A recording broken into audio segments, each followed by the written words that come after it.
Hello, everyone. Thank you for tuning in to another episode of Studio 47 Presents.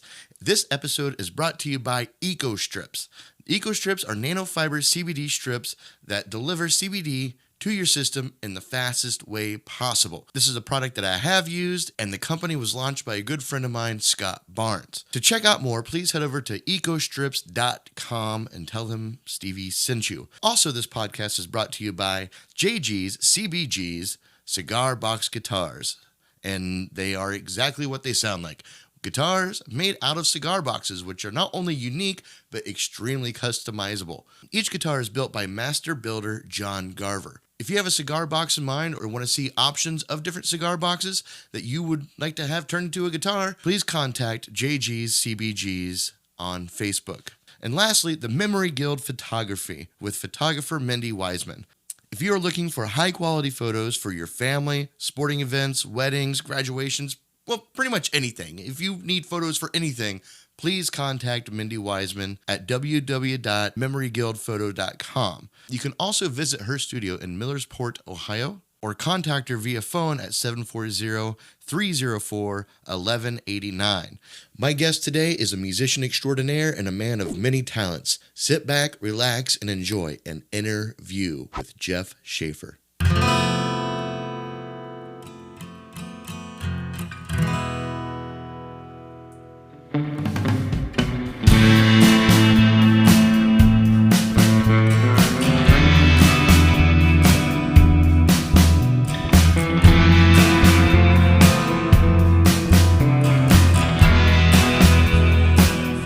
Oh, did you? Yeah. All right. I just went ahead and started recording. Just because, whatever. Yeah. So my first series that I did was Terminator. Oh.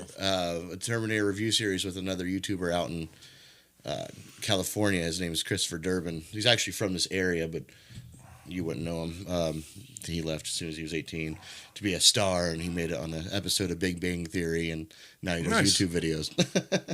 So, anyhow, squirrel. Maybe we should lay off the coffee. That's a giant glass of coffee. Yes. A mug. Yes, it's not a glass.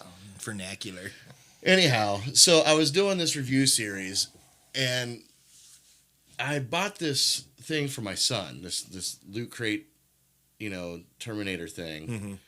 And just happened to find it. I was like, while I was doing a review series. So I just happened to find it. And then when I opened it, it had all this Terminator shit that I could use. Because we were doing like this little small skits, like sub-story, gotcha. That happened, about time travel and all this stuff. But anyway, I'm not going to go down the hole with it right now, but it was a whole big thing with we had 4 other YouTubers doing this side story. Nice. And I found, and in that crate was the chip, the memory chip, the computer chip. Uh-huh. That was a game changer. I was able to go back in time and destroy people's chips because I had this fucking prop that I found. So yeah, so I keep it there and the picture with it. Did you get that in a Terminator specific box that you ordered, or was that one of the ones that came in the original? Because I had it early on. I don't fucking remember. I don't even remember buying this damn thing. I subscribed to Loot Crate for 3 months, but the problem was the majority of the boxes that came, it was 98% of stuff that I did not want. Yeah. Or I had teenage kids in the house. It would be like a Game of Thrones fridge magnet for a specific sigil from one of the houses, and I watched Game of Thrones, but it's still never seen a single episode. Yeah, it's got its ups and downs. I'm just not into that early Earth shit. I try to be Lord of the Rings. I can't get into. See, Lord of the Rings. I never watched any of the Hobbit movies. It got to the point where, dude, can you figure out how to edit a movie down or put out 4 or 5 movies and make them each a reasonable 2 hours and 20 minutes? Nobody's got the capacity or tolerance to sit through 3.5 hours. Well, especially a generation, around our age that grew up with that cartoon Hobbit movie. Yeah, that was a solid hour and a half. Right. How the fuck he's going to stretch this out into it's 3 episodes, 3 hours each episode. Yeah, but no, Game of Thrones, the thing was it started out and you had these shows early, and I don't want to say Game of Thrones was early, but you're talking like with Sopranos or Sopranos, however the hell you say it, which I just re-binged that during all of this, 2020, watch every episode of everything on Netflix or HBO Max or anything.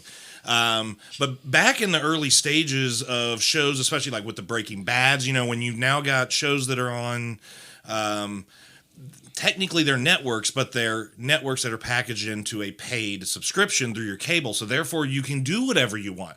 It's, like when in South Park, they said shit over and over and they even had the counter in the corner. Yeah, I remember that episode. And everybody's like, how the hell do they get away with doing this? It's because they could put XXX porn on at 3:00 in the afternoon if they want on Comedy Central. They're going to lose advertisers, but they can do it.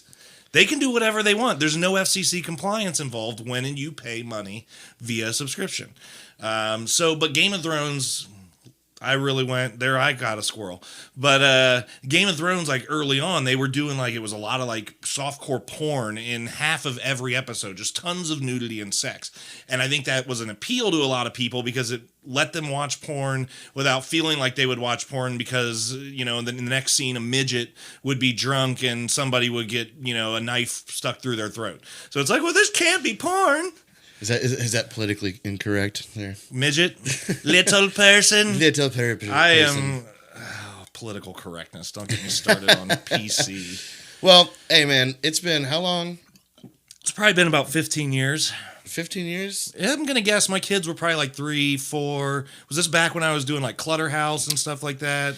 No. CBR's was still open, right? Yeah, I still have their shirt you designed. I would venture to say about 10 to 12. 10 to 12 years since I've seen you. Okay.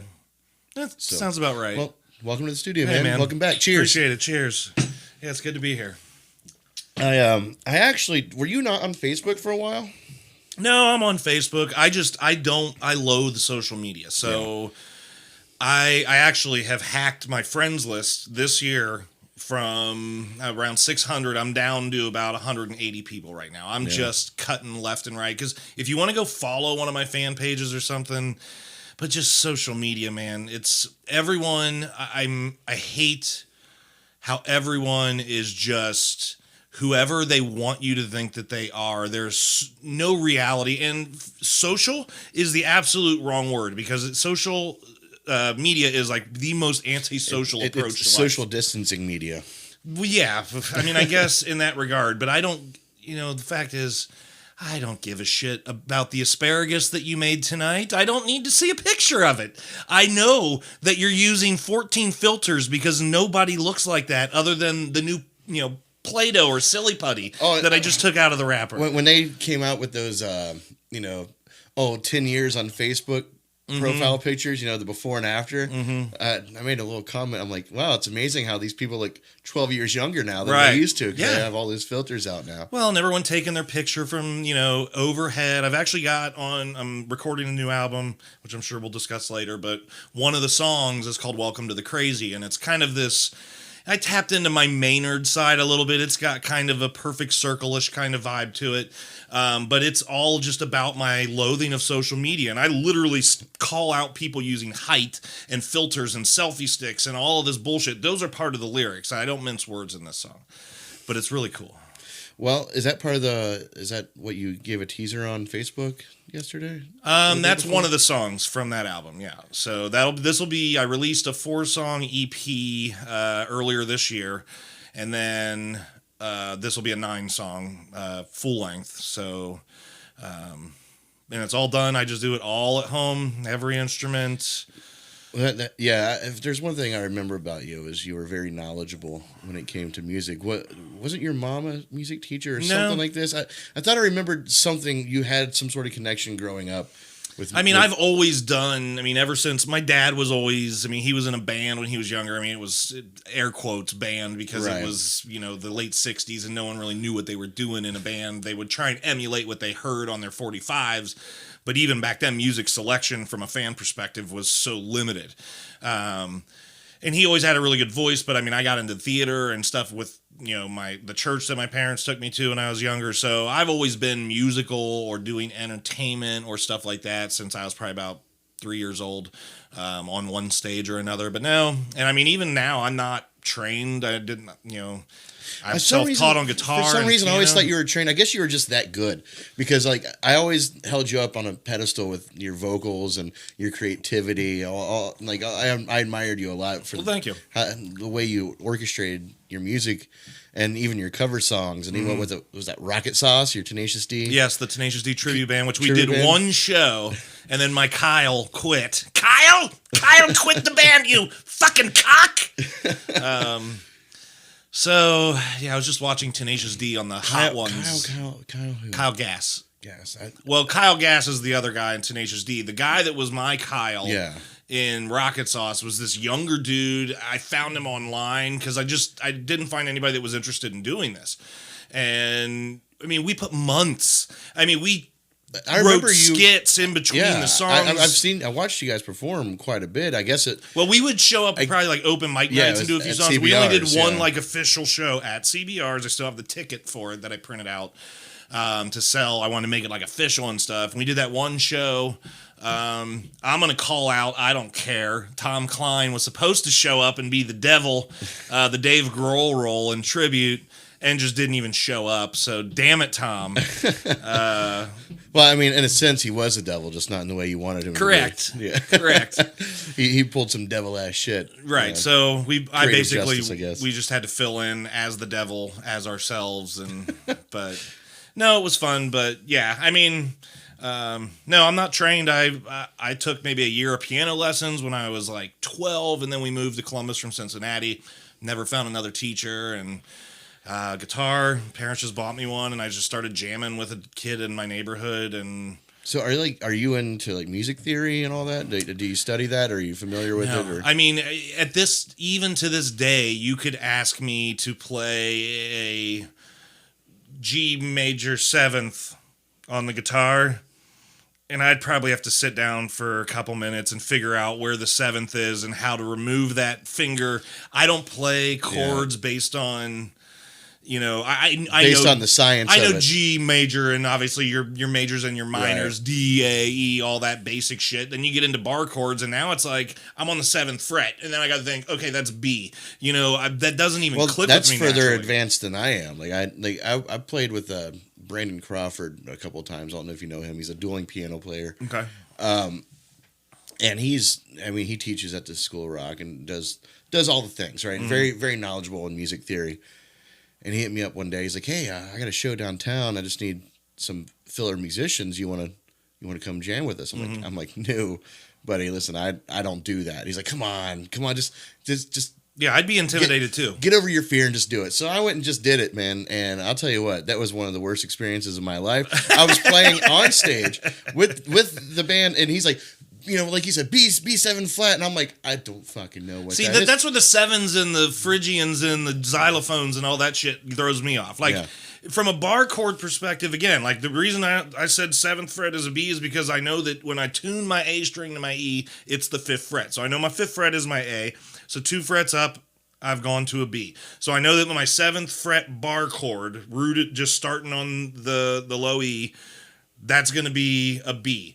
If I jump my fingers up, I've now got an E minor bar chord, but I'd have to open up the open E string. See, That's the farthest I go in You've already theory. lost me. Like I'm already confused. So the funny thing is, like when we were performing, and I was able to do it by ear and kind of follow them. And then when I would lose them, I'd be like, "Man, I told you I'm not cut out for this." He goes, "If you get lost, just turn off your guitar and pretend." That's ridiculous. And I said, "Just turn off my guitar and pretend." He's like, "Yeah, just turn off your guitar and pretend." He's like, "These people don't give a shit if you can play or not. Right. They just want a band up here. That's what they hired me for." Right. So there's a couple songs that turn my guitar off, and I fucking pretended. Dude, that's why it's like one of the worst experiences, Right. musically, because it was just I felt like a sham, I don't blame you. And ever since then I was like, nope, I'm not doing that ever again. I want to say this would have been like 11 years ago. I was between jobs, and I went and auditioned to be one of the dueling pianists at Howl at the Moon. Howl at the Moon used to be in Brewery District. What was the new one that they put up in Brewery District? They now there's another one that's apparently got like batwing doors at the entrance or whatever. Yeah, I don't know. I can't remember. Crap! It's gonna. I can even see their T-shirt in my head. It's not 88 the Big Keys Bang or something. The Big Bang. Oh, I think that's what it was called. okay. Because the T-shirts would say "Bang this" or whatever. Okay. Anyway, they hand me this freaking sheets of hundreds of songs. And they're like, all right, just kind of look these over and meet with us in a week, and we'll just pick from some and have you run through them. Like, what? Like, because for me, even now, like I'm working right now, stuck in my freaking head, as I guess that's why they call it The Blues by Elton John. That's what I've been working on these last few days on piano. My favorite Elton song. I do other Elton songs. When I do my solo stuff, I take both my piano and my acoustic and I alternate between the two just to mix it up. But I have to sit there. I can read music, but I cannot sight read. Like you can't put music in front of me and I'm like, no. You put it in front of me, and now you look like you're watching a 3-year-old trying to do an 8th grader's math problem.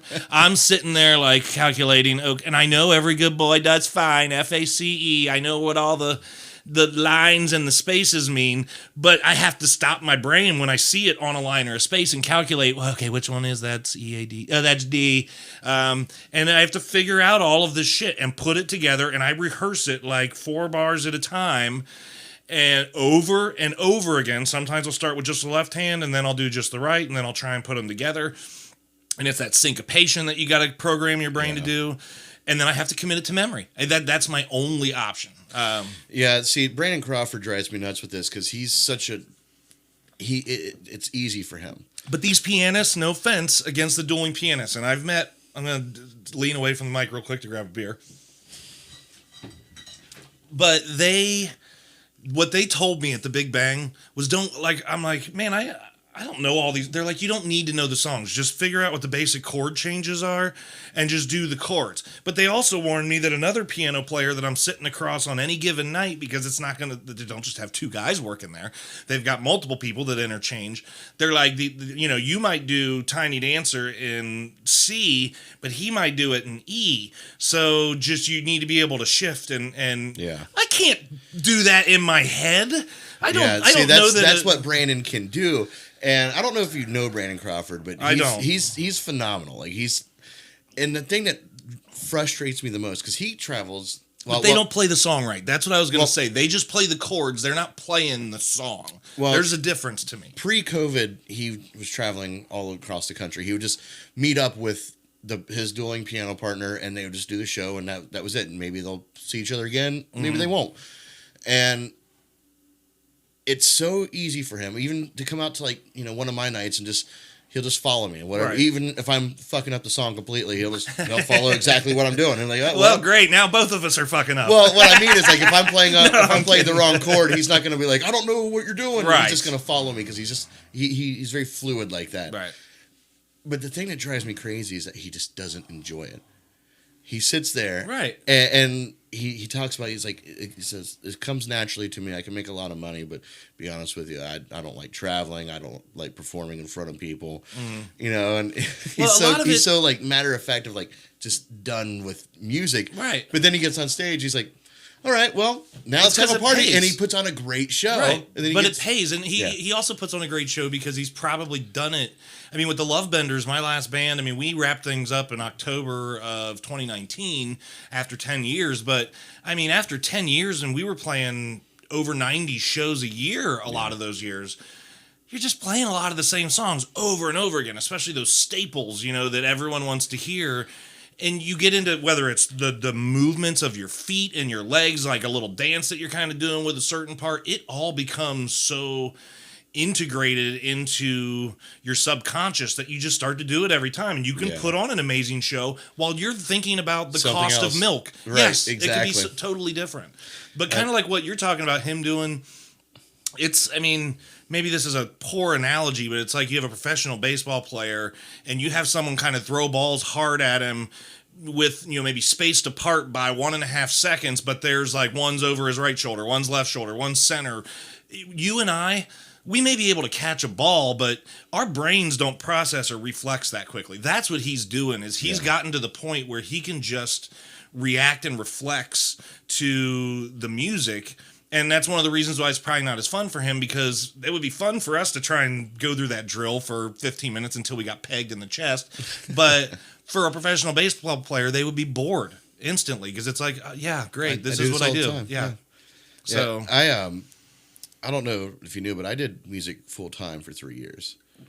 I think I recall seeing a period of time that it was I knew you were doing that. COVID ended it. That's how Okay. long, like short ago it was, and I'm glad it did, because I've 3 years full time.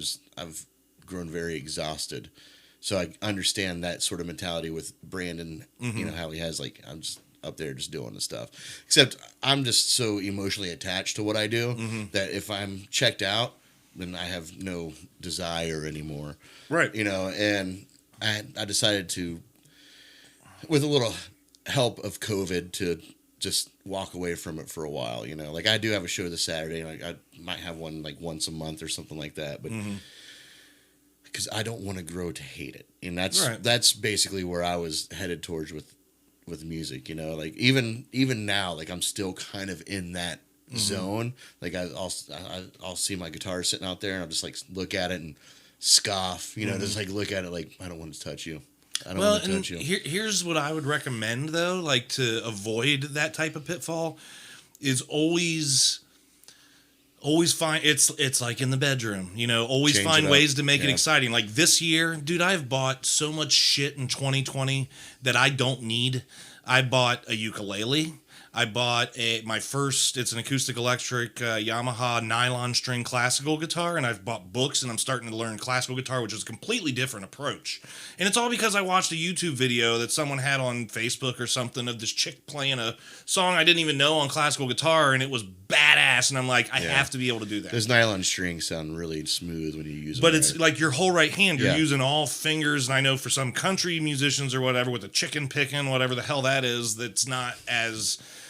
chicken picking. Yeah, you've never heard of chicken picking? It illustrates exactly what I'm sure it is. Yeah, and I just never heard that term. I know before. that you know, I like my chicken fried. Like that song, that bang, bang, bang, bang, that's chicken picking, where they're like multi-plucking multiple strings, or using essentially more than just the two fingers on the right. Which is essentially the classical approach. But yeah, I bought rollerblades, a metal detector, a motorcycle. I bought all of this, and I haven't been working.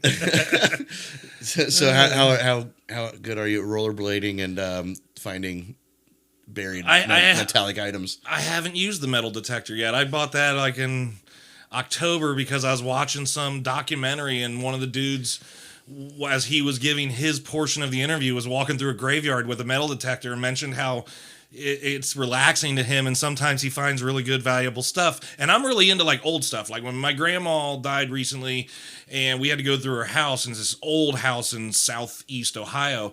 Like my mom and uncle had gone through and gotten everything, and they were going to have the house bulldozed because it was essentially like had all these mold issues or whatever. Yeah. I'm like, hell no, I've watched way too much American Pickers. Let me go back. Man, I found shit I can't believe they left behind. I found like mint condition like pamphlets and postcards and shit from the World's Fair in like the late 60s. I found Columbus Dispatch newspapers from when Man Walks on the Moon, Nixon resigns, JFK shot.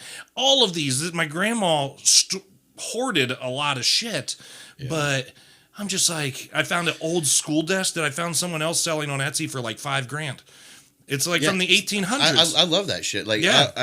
I have a Columbus Dispatch, the day of the moon landing, newspaper that I found, So it's probably the same paper. in the basement or something like that, somebody's house.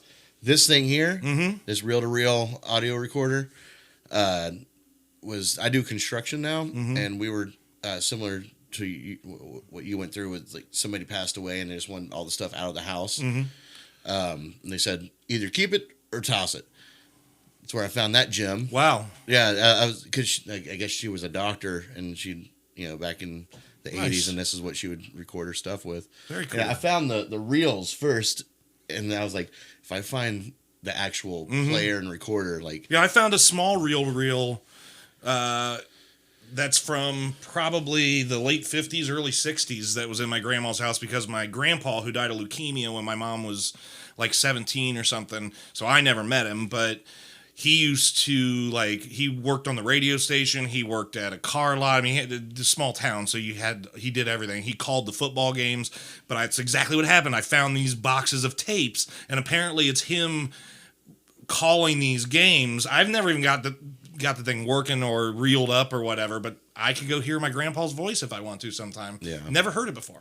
Oh, I'm sure there's some weird doctor-patient confidentiality, shit going on. Because I don't know what's on these or what's not on these. I don't know if they're blank or whatever. I recommend you play them all backwards first. Well, she was Indian, and I believe she practiced in Indian because everything's written down in Indian. So you think it's all just I mean, I don't. Let's be politically correct here, Stevie. So, yeah, she was a push start, not a pull. But please subscribe to my channel for future content. Thank you so much. We're all inclusive. We're all about diversity. I'll be honest with you, man. I'd be scared shitless to invoke those spirits. Start this tape up. Listen to this dead woman's voice, right. And maybe it invokes some sort of visitation from this woman. This thing weighs about 80 fucking pounds, though. Yeah, I believe it. This thing's fucking just ridiculous. I can just the casing alone, that wood casing. Not to mention, I mean, back then, the amount of electronics that's required to power all of that shit. Yeah, my phone does this. Does this thing. Oh, yeah. It's ridiculous. Plus 50 million other things. Right. Yeah. My phone is that plus this. Right. So. Crazy. Well, that was fun. That was a fun rant. Yes.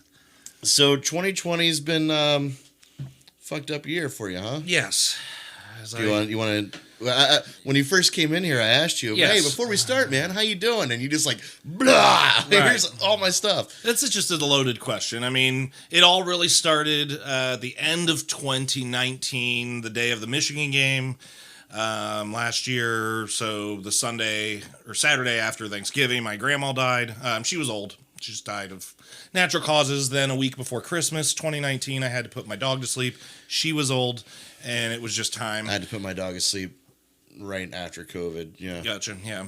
I feel that. And then left my job of 10 years at the end of February and went through a breakup at the first week of April. Then welcome to quarantine. Then one of the best friends I've ever had, a bass player from 3 of my previous bands. And I mean, you probably met Nick. We called him the Pickle. But he was just a virtuoso. Found out in September of 2019 that he had pancreatic cancer, and by July 1st of 2020 he was dead. Wow. Then my dad went into the hospital at the end of July. He's been in and out with medical issues for years, and then I had to make the decision on August 27th to pull the plug and hold his hand while he died. And then 22 days later, on September 18th, almost to the minute of my dad's passing, my stepdad succumbed to his stage 4 throat and tongue cancer. So then I was flying down to South Carolina to be with my mom. She came up after that and visited for a little while. She's got her own little bedroom at my house. So it's just been, but I mean, I'll tell you what, the breakup, man, especially with quarantine mixed in there, I wrote my 4-song EP, in about 2 weeks following that breakup, and I released it by June, I want to say. It's amazing how those things can just come out on paper. I find songwriting to be tedious. I do write. I write quite a bit collectively over the years. But when I write, I feel like it's such a chore sometimes. I'm the total opposite. I did for this new album that I've got everything recorded and tracked. I've still got a few extra tracks I've got to do. Then I'll take it to the studio to do mastering, and I might have him reamp for the guitar-aholics out there that knows what that means, that he's just going to run my digital guitar sound through this system that will make it sound like any amp out there in the world. Yeah, I know what you're talking this thing's about. very expensive. I don't remember the brand. The techophiles would know what it is. But yeah, I did force myself to write occasionally over a period of time, or just to sit down, and I threw away a lot of shit. For me, writing, I'll know. And I also have to understand that the song could be... There's so many songs on this album that I'm about to put out that if you heard the little audio recording I did on my phone when I wrote the song with just me and my acoustic, other than the vocals, you'd be like, that's the same song, because now I've added all of this other stuff and components that kind of change the song around. That might even drive a change to the vocals. But for me, typically with writing, I'll sit down if I have an idea or just a thought or a strong emotion, and I can have an entire song, music, whether it's piano or guitar typically, and the vocals and lyrics written usually in under 45 minutes. See, well, that's pretty amazing. And I've had moments like that. Like, what I mean by, music being a chore, and what I was trying to go into was, I have to be in a situation like what you were describing, a breakup or some sort of emotional distress, but when it comes to me easily, but outside of that, let me just sit down and write a song.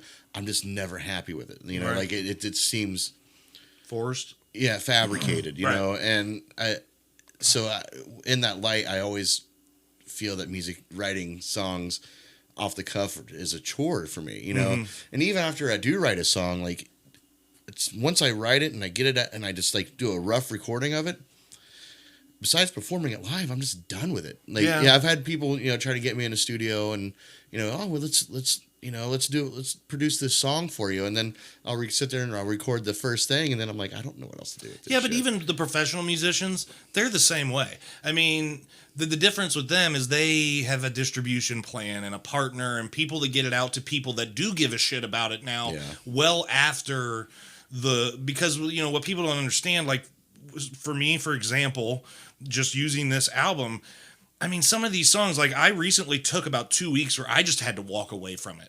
Like, as a musician, sometimes, especially in a studio, if you're sitting there listening to shit for 4, 5, 6, 7, 8 hours straight, your ears get tired. You don't hear frequencies the same. Like, it can almost get to the point where your own vocal parts are just, like, grating on your nerves and, like, begging to give you a headache.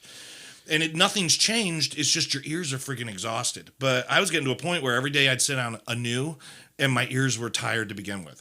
So I walked away for a couple weeks, and even now I'm finding it a little difficult to motivate. But something will happen where I'll do something that's like just like that solo I posted on Facebook last night. Yeah, I recorded that thing like 3 weeks ago. I totally forgot about it, and I recorded it right before I stopped, but I didn't do the vocals. Actually, that song I recorded to a click, and it just, when I went to do the vocals, I already had the bass and the guitar and all this drums and all that stuff, and it was just a little too fast. I could just tell I had done it too fast. Now, my drums were midied in. I could change that really easy, but the guitar and the vocal and the bass and everything that I had just done needed completely redone. So I didn't have the vocals redone, and I ended up putting that guitar solo down. And I started to go back and redo the vocals last night and came across that solo, and I'm like, oh my God, Yngwie Malmsteen, risen, even though I don't know if he's dead. But granted, it's not nearly as impressive as Yngwie. It's just got these weird, I do an arpeggio in there. I don't know that I've ever done an arpeggio in a solo. It's just, it's really basic. It's a little 3-note or 4-note arpeggio. It's nothing. I'm not a great soloist. But it brought you back to it brought you some fire back. Yeah, and then it got me excited about the song again. So, and I'll tell you what, also with that, just about every project or recording I've ever done with any band or solo or whatever in the past, I've always had like my favorites. There's always like that one or two songs that's like, man, these ones really, because you listen to them over and over again, whether you're writing them, rehearsing them, recording them, playing them back to retrack this. That's what is so fucking exhausting, and that's why you're burned out on it. I'm the same way. Every time I'm done, it's like the conquest. It's like Eddie Murphy's, talking about the Ritz crackers or whatever. You know what I'm talking about? No. From Eddie Murphy Raw, he's talking about how men, or why men go out and always want to find the new next, piece of pussy, essentially. That's what he's talking about. And he said, it's like you go up to a homeless man and you give him some Ritz crackers, he's going to be like, oh shit, this is the best cracker I ever had in my life. What was that, a Ritz? Was that a Ritz? And he said, but after a while of bringing that dude the same crackers, he's just going to wake up one day and roll over and go, hey, I just got regular old crackers. So it's like, That's the thing, though, is you get to a point where the new baby, the things that are so impactful, and it's a lot of that has to do with a certain personality type too. I mean, musicians and artists, we've got that constant fire. Dude, I'm in the middle of writing a screenplay right now. I'm working on a teleplay for a cartoon about a frog and a chipmunk. Comedy, R-rated comedy show. In addition to working on my album, all of these things.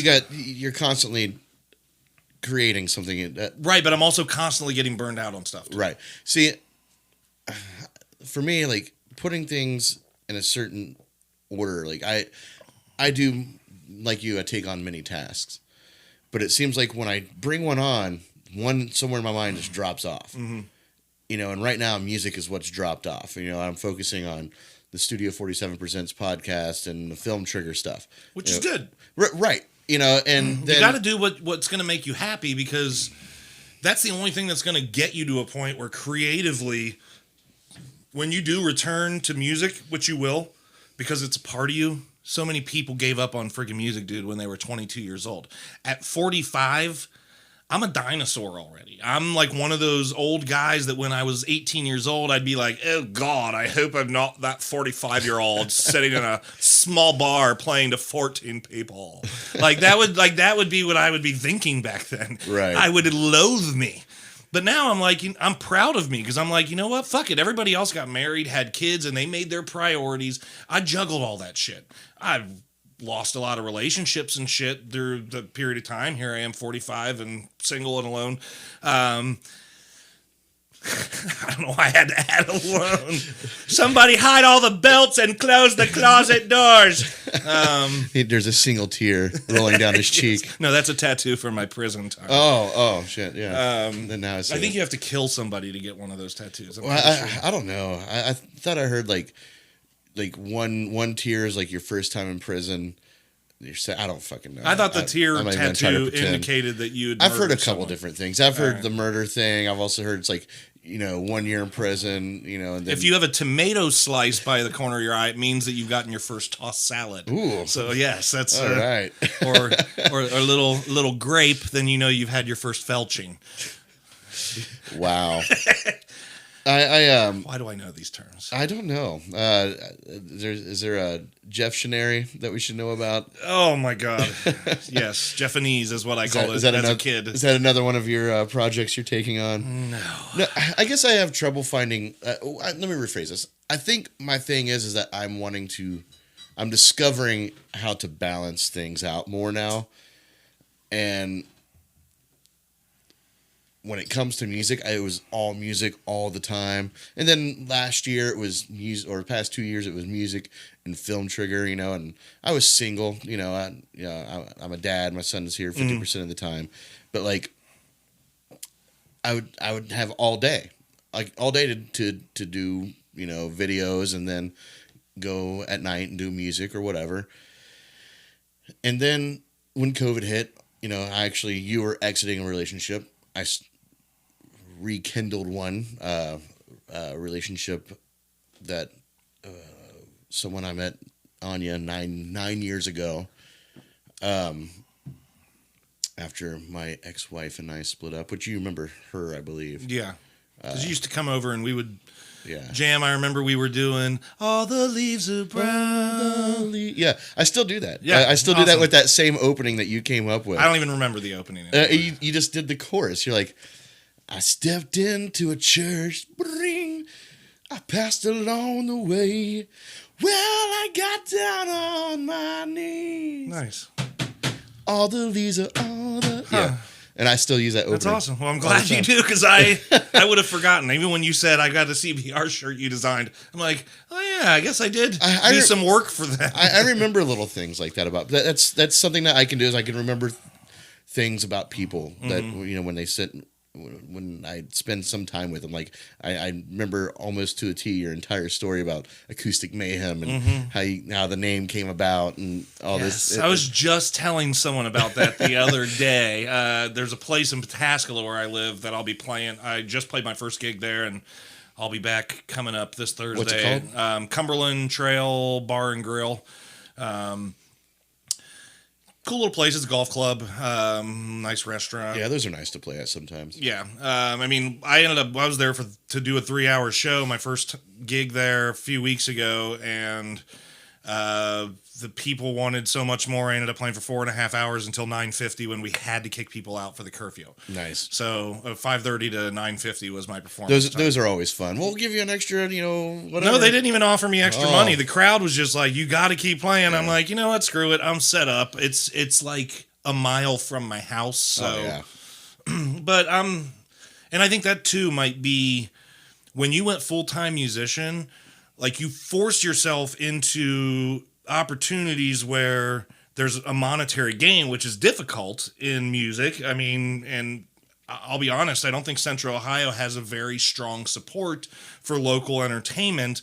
I mean, yeah, there's certain people, your Chris Logsdons and AJ Angelos and people that have been around since Jesus was a baby, and they bring the same people to their show. Yeah. That know the entire routine. I mean, the jokes between the songs are often part of, it's almost like it's scripted to an extent because they've done it so much, and that's what their crowd expects. I found myself in that zone, and I would play at all the same places as Logsdon and Angelo, and great guys, by the way. Yeah, no, I mean, I don't really know very well. Logsdon. Like, we know each other because Adobe Gillis, the owners of Adobe Gillis, also own Barrel Bar here in Buckeye Lake. Okay. And Ugly Tuna when it was open. And I ran open mic at Ugly Tuna and Barrel Bar. I remember seeing that. Yeah, and so like we knew each other that way, but I never really met him. AJ Angelo has come out to a few of my shows, and yeah, he's a good guy. I know him both from the cruise very well. So yeah, I was gonna ask you about the cruise because that was something I was always wanting to like find my way like onto, but I'm not the type of person to like sit there and be like, hey, can you get me an in? Like, I feel like I always have to earn shit like that. And I'm technically probably thinking I'm done with it at this point. They're not even going to have it this year. It's going to be on land, quote unquote, in Miami or Fort Lauderdale. It won't be the same because the whole idea is that you're isolated on this boat with nothing but Buckeye fans, players, coaches. But for me, it was. How did we? Oh, it was. We were playing a gig. The Love Benders were playing a gig at Gatsby's, and I remember this very clearly still. And the manager, like, it's empty. Like, the upstairs area is where people are sitting right now, but they don't really open the downstairs area where the band plays until it's closer to that time. So we're able to set up in a real quiet, just us down there, and the manager comes over. And he's making a reserved sign, little tent table card or whatever. And he goes, I got to put this on this table over there. Urban Meyer's party just called and said they're coming to see you guys tonight. And we're like, yeah, right. We just assume this dude's messing with us. So he goes and he puts this little reserve sign. Yeah, sure, we think the table's reserved for somebody, but not Urban Meyer.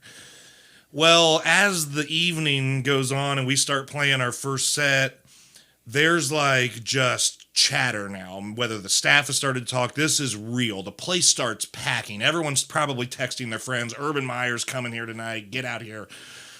By the end of our first set, we do 3 sets, 4 hours at Gatsby's, or rather used to. The place is shoulder to shoulder packed. And we take our quick little 10-minute break or whatever, and we get back up, we start our second set. Every time this side door opens, from our perspective on the stage, we would know when the door would open because everybody's head in the crowd turns to the left. Is it him? And eventually it was. Here in comes walking Urban and Shelly with like 4 of their friends, boosters, people like that. Shelly immediately with the ladies comes out on this little dance floor, which is right to my right. Like, Shelly's now just a few feet away to my right, and they're dancing. I look at the guys, call an audible right after that song, and like, Sloopy. We do Sloopy, of course, and Urban's back there throwing up the OHIO. He's kind of walled in behind these 2 tables. They're taking people's phones away that are trying to get pictures that they're not supposed to. And Urban's behaving. I mean, he knows how these situations work. Right. Apparently, Shelly had been to Gatsby several times before, and she has some friends that live in Gahanna. I don't know who Shelly is. Shelly Meyer, Urban's wife. Oh, okay. So I don't follow the sports, so like I know the name Urban Meyer. I'm not a big jock either. That's why like this is so weird that this happened. And we take our break after the second set, and I'm hearing that people, like, pictures are forbidden, people are getting their phones grabbed or whatever. And I'm like, I don't give a shit. I'm the lead singer of the band that Urban Meyer came to see. I'm the fucking rock star tonight. I'm getting a picture. And I walked straight up to his table right across from him. I reached my hand out and I said, Urban, it's a pleasure to meet you. I'm Jeff. I'm with the band. You care if we get a picture? He's like, oh, no, come on around. We get a picture with them. I've never been active on Twitter, but I had just set up a Twitter account like 3 weeks before that just to have one. I probably had one post. Yeah. Shelly, that's all she uses, Shelly Meyer. That's all she uses is Twitter. I get a direct message the Tuesday morning. I'm dropping my kids off at school. I get so it's probably like 7:30 or something in the morning. I get a direct message on Twitter that says, I want you on my boat. I don't know what the hell that means. So what it was Buckeye Cruise for Cancer raises money for the Urban and Shelly Meyer Fund for Cancer Research.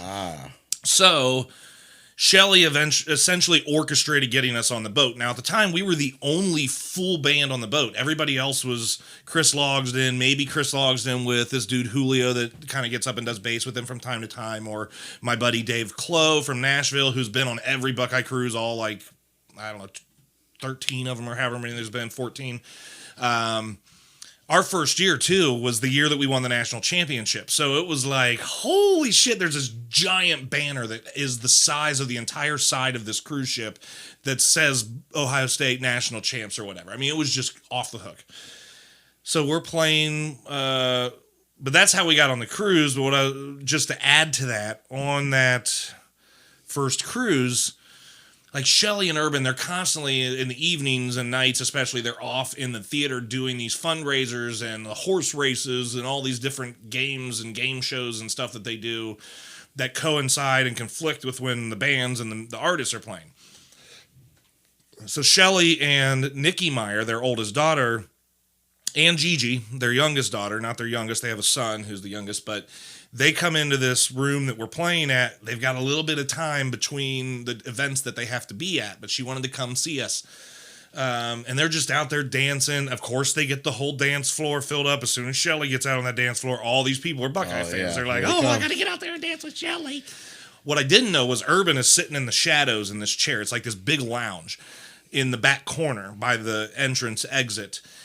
And I had seen on Twitter that Nikki had just gotten engaged over Christmas, and the cruise is always late February. So I'm like, when they're up there dancing, I made a comment like, hey, by the way, we do weddings. I looked at her and I kind of did a wink, wink. Sure enough, apparently when they left, Urban looked at Nikki and said, I don't care how much it costs, these guys are playing your wedding. They had us shipped down to Atlanta, Georgia. Wow. To play Nikki's wedding. And ever since then, I mean, Shelly and I will communicate occasionally via text, and she's just the sweetest person. Urban is crazy intimidating, but he's a really nice guy. He always calls me Love Bender. He doesn't call me Jeff. He just points at me and goes, Love Bender. That's what he always says when he sees me. Well, that's great, man. You have a high energy on stage too, so I can see how people would, be drawn to that. Well, and with the Love Benders, it was also like we were a 3-piece, and I was lead vocalist, bass player, pianist, and guitarist. I had a guitar, so we would do certain songs like Hot in Here or Regulators or shit like that, and I'd have my guitar out because it allowed me to be mobile. Yeah. And then our guitar player, Kyle, would take my bass, and he would run a bass line while I'm on piano or guitar. That also completely created a different vibe. But, yeah, getting on the boat, I mean, even AJ wasn't on the boat until a year after us because we used to play with AJ every Friday night almost at Gatsby's, or every other. He's there every Friday. We were there like on a twice-a-month basis, and that kind of helped the cruise link AJ and us as like a group that works well together. And AJ had his own ends. I mean, don't get me wrong. AJ's a master marketer, right? And he's earned his space where he's. Oh yeah, he puts on fundraisers every year for the cruise, and I want to say the last one, it was one day. He calls it the Music Marathon, where he plays for 12 hours nonstop. He doesn't piss. I don't know how he does it, but I'm sure he finds ways. I don't think you want to know how, actually. Right, but he raised over $50,000, I want to say, at Gatsby's in one day. I can't do that shit. Yeah.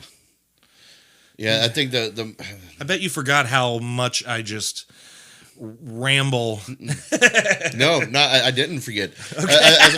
As a matter of fact, I was fully prepared for it. He's thinking, I had about 17 things I wanted to say over the last 5 minutes or 20 minutes whenever he started talking. Well, the whole reason why I started doing these podcasts was because I wanted to learn more about myself, and grow as a person by, listening to other people's experiences and extrapolate and come up with my own thoughts, whatever.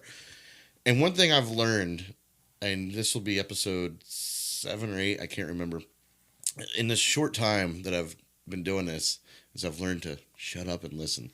Yeah, it's tough. Yeah, it is tough. Because you're right, there's 15 things I could have trailed on, but and the only reason I'm talking so much is because you brought me in to do your show, like the guy Dave Clow from Nashville that I mentioned. Amazing guy, amazing guitar player. We actually put out an album together called Jef and Clow, and then we did our own podcast, which we were doing remotely. I remember seeing that. So we were doing it on the phone. He's in Nashville. I'm in Columbus, but I really like. Dave's a really subdued, kind of laid back, but he's got this just amazing dry wit. Yeah. And he's got a charisma that is unexplainable for a person of his low energy and delivery. But he's so freaking lovable, man. It's ridiculous.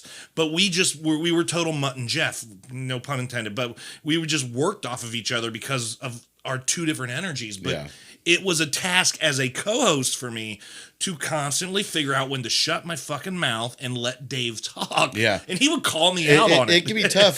Do you know Rick Barr? That sounds really familiar. He does he runs open mics. He does voiceover work. He did. I've seen his name recently. Yeah, he did. He used to do a radio spot back in the day and have musicians on there. Anyway, I had him on my podcast, and it was listening to our podcast that him and I did together is when I realized that I had a habit of hijacking conversations. He'd like, here's my story. I'm like, wow, that reminds me of my story. Pause what you're saying. Let's talk about this, and then we'll move on, not to continue your story. Right. I've had to learn to just sit back and just, listen. I'm here I have no agenda with anybody. I'm just here just to chat. So, and that's why I told you like with Dave and I have a podcast as well for anyone listening. It's called Jef Becomes Jef. It's out on Spotify, Apple Podcasts, Google Play, Amazon. You got to show me that Spotify stuff. I'll just throw everything on YouTube. That's what I know. Well, so here's the deal, because I'm paying for hosting, but that hosting in turn it provides me. There's other places you can go and probably pay less. I just got locked into the first place I found, and now it's too difficult to try and switch because all my shit in my RSS feed is in one place. So you definitely want to go someplace you're happy. But that's all the key is the RSS feed. All you need is an RSS feed to wherever it lives, and you provide the feed to the podcast, not to a particular episode, to Apple, to Google, to all of those. And they'll review it. It'll take them a few days, and once they approve it, now every time you upload a new podcast, the feed on their end automatically updates, and there's your new episode. I can help show you some of that stuff, but most of it is like CD Baby. You know what CD Baby is? No. Okay, CD Baby is how I put out all my albums. They do CD printing. It used to be there was another company that they ended up merging with. Oh shit, they were Disc Makers. Disc Makers was really prominent if you wanted to make your own CD. They would send out catalogs and shit. Well, CD Baby also offers digital distribution. So I pay $100 one time, and they put my albums and all my shit on everything. I mean, including YouTube. They'll link it to my page, Apple, everything. Apple Music, iTunes, Google Play, Spotify, Pandora, iHeartRadio, Napster, it's fucking everywhere. Is Napster still around? Yeah. Is it really? And they also handle all of my publishing. So I take my BMI information that I have as through the song affiliation type stuff. I provide it to them, and now anything that gets used or whatever, they're part of essentially helping me to monetize my music should it be used or placed elsewhere. Yeah, see, it cost me $100. YouTube is just what I know. You know what I mean? All the YouTube's great. All the algorithms and stuff. I've learned, and I'm learning how to hone that pretty well. And you've got almost 500 subscribers on just your movie review. Yeah, You want to know how many subscribers I have on mine? I had a big spike because I put out a Christmas music comedy video telling Mike DeWine to go kiss my ass. I put it out on Christmas Day. Kiss my ass. Don't forget your mask. Yes. I don't know if that was in it, but that just popped in my head. Sorry. But I went from, I want to say 14 to 19 subscribers. Dude, look out, monetization. And YouTube changed all their rules now to be monetized. You've got to have what, 100, 1,000 subscribers? 1,000 subscribers. That's to be ridiculous. Monetized. I don't think it is. I think it's something to work for. To me, like I suck at that. To me, like for and me, I hate it when I do this stuff. Like even when I did music, even though I was getting paid, like. I did my best not to do it for the money, and that's what I'm trying to do with these as well. Now, being monetized will be nice, but I have goals. Once I reach 1,000, then you know what? I can start investing instead of using my soundboard plugged into my computer and just using my voice recorder. I'll fucking buy software, See, stuff what like you that. just said is another reason why you burned yourself out on music. When you got up and you did these shows as a full-time musician, were you playing all originals? No. Then you absolutely should be fucking doing it for the money, because as a musician, the only reason musicians go out and play cover shows is because there's money in it. I spent so many years thinking cover musicians were hacks because I was all about the original music and integrity and dignity and all the shit. And guess what? I've changed my tune.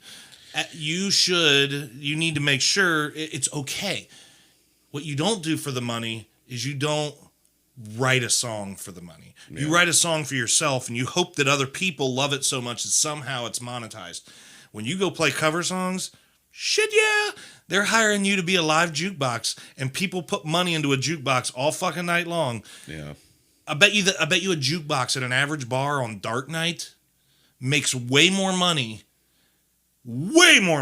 than your average live musician would get for showing up, setting up, driving to the gig, playing 3 hours, tearing down. It turns into like a 7-hour event. Yeah, absolutely. I'm just saying, don't be ashamed of that. I enjoyed being just entertaining. I just like entertaining people and putting myself out forward, even though like I'm so introverted. I am the same way. But like, yeah, so doing the shows really got me out, and I don't know. I guess the money was nice, but like it was really nice. I mean, I was playing a lot of shows, man. A lot of shows. Like I said, Love Benders were doing about 90 plus shows a year, and I would do maybe another 12 solo during the course of the year. My last year, I did almost 300 shows. Holy shit! Yeah, that's a lot of shows. Were you doubling up on some days? Oh, multiple days, Ooh. especially living here at the lake. I would do Papa Booze from 12 to 4, private party. Yeah, that's too much. Private party from 6 to whatever, and then turn you have around. To find the happy medium. Right. You went from 3 shows a day to 1 show a month. Well, yeah. Well, dude, I literally just went done. COVID gave me an out, like, because I was already thinking, like, okay, I'm wearing myself thin here. Mm-hmm. I need to just chill out. I was thinking, maybe I'll get a part-time job and split it up. Kudos to you for being able to pick up that many. I can't do that. Well, the thing was, it just happened. Like when I first decided I was going to do this, I hustled. I'm really good at hustling right out of the gate with things, and I hustled. But so my first year, I'm hitting up everybody. Here's a demo. Here's this quick video that somebody took of me. Would you want to hire me? And then I got all hired. By my second year, I didn't have to do that anymore. Right. And then the third year, that's when it that does get stale. Turning down shit. Right. It was. The Love Benders were in the same boat. I ended the band because I told them, I'm like, dudes, I'm burned out. I'm not having fun anymore. Right. And a lot of that was because with a band, you've got. We never really had drama or anything like that. I mean, they're really good guys, but there are things that it's just like a relationship where over time there's certain things that get under your skin that you were tolerant of for a long time, but you were tolerant because you thought it was not a forever thing, it could be minor things, like just certain ways that people are. like Ben Folds, another song I learned recently. I don't know if you know much Ben Folds, but he does this song. It's all orchestral on the album he released it on, but there's a YouTube video of him doing it in like some Nashville broadcast in a studio at this grand piano just by himself. It's called Not a Fan. It is an amazing, brilliant fucking song, and that performance is way better than the actual orchestral big album release. Yeah. But it's all about, he must have dated someone younger than him. And it starts out like, I'm not a fan of the shit that you're into, but it's okay. I understand that we have differences, and you know what? That's what makes you beautiful to me. And then by the second verse, he's like, you know what? I grew up on this and on that, and you think that this and that is cool, and it's like we look at stuff that like a 20-year-old, it's like, how do you like that? It's that whole age differential. And then by the end, he's just fed up, and he's like, I should have known it's always those little things in the beginning that you don't think are big, and you try and make them small things. Those end up being the biggest things. The things that you thought were small at the beginning, those end up being the biggest things, because over time it's a snowball, and it compounds internally, and you as a person don't grow enough to figure out how to get past it. And it's just overwhelming. It's too much. Dude, I've lost so many relationships that way, where it was the exact same thing, where it was just the shit early on. That's not a big deal. And then a year later, and 2 years later, I can't do this anymore. I'm smothered. I'm smothered. Yes. But no, I mean, kudos to you, seriously, though, for picking up that much business. But I totally understand, like I said, with the Love Benders, it just got to a point where I wasn't having fun anymore. Trust me, every solo show I set up for right now is a bit of a, as our drummer in the Love Benders always told people when we would be tearing down and they'd offer to give a hand, and we know they can't actually do anything, you know, as they're walking out the door drunk to their car, or Uber, hopefully. But he'd say, don't worry, this is what we get paid for. We play for free. We get paid to set up and tear down. And that was, like, that's always stuck with me, as it's, you know. And that's, what's his name? Glenn? Glenn, yeah. Glenn, he's been doing the open mic. Yeah, right Dolphin Lounge. Well, no, right down the street here at Really? Louis' Corner House. Not running it, just showing up. Right. We've talked a few times. Yeah. He wants to come in here and chat. I'm sure. Glenn will give you stories, and I'm like, when we went down to Atlanta for the Nikki Meyer wedding, we drove down on a Friday. Rehearsal was Friday evening, so we had to leave really early. And I'm running audio for the wedding, like the ceremony, which is in a different room of the hotel. The reception's up like on this near rooftop area. So we had to be there for the rehearsal because I needed to understand when people were going to walk, what's going to happen. So we're rushing around. So fast forward through this hectic, I'm just a fucking stressed mess through this rehearsal. We just pulled up. Literally, they had to go park the car. I just had to jump out and run in because of traffic in Atlanta or whatever on a Friday. That evening, Shelly invited us over to this bar right up the street where they were having like a rehearsal party, after bash or whatever, night before the wedding. Glenn, Kyle and I would just be hanging out. And for anyone listening, Glenn is he's late 40s, black man from Alabama, just loud sometimes, but he's just also, he's got, you know, I call it Alabama black, like Alabama Ebonics. Whenever I talk to him on the phone, I can't understand a word he says. Between what he still has as a bit of a southern accent and just his natural, like, laid back way of talking. Yeah, here's what I hear. Glenn will call me and I'll be like, hey, man, what's up? And he'll go, hey, how much my favorite bomb? And I'll go, what? And he'll go, here's my bomb. And I'll go, what? I know Text what you're talking me. about. I can see it. Like I can. Yeah. He moves his mouth very slightly when he speaks. But what I was going to say is, also I'll point out, Glenn is the worst texter. You can say, do you want blue or red? Yep. But no, we're at this party, and Kyle and I would be hanging out just over by the bar because we don't know anybody there, and we don't want to bother Shelly. She's the only one we really know. I knew Nikki because I met with her multiple times before the wedding. But you would just hear, Glenn's got this laugh that's like, I'll turn away from the mic. He's like, ha! It's this big, over-the-top laugh. And you would just hear that laugh and then just hear so many other people laughing. And I can't tell you how many times we'd look over and Glenn has a ring of people around him, including Shelley Meyer and her mom. I mean, it's just like and they're all just laughing. Glenn was teaching them how to take, because he's a dark black man.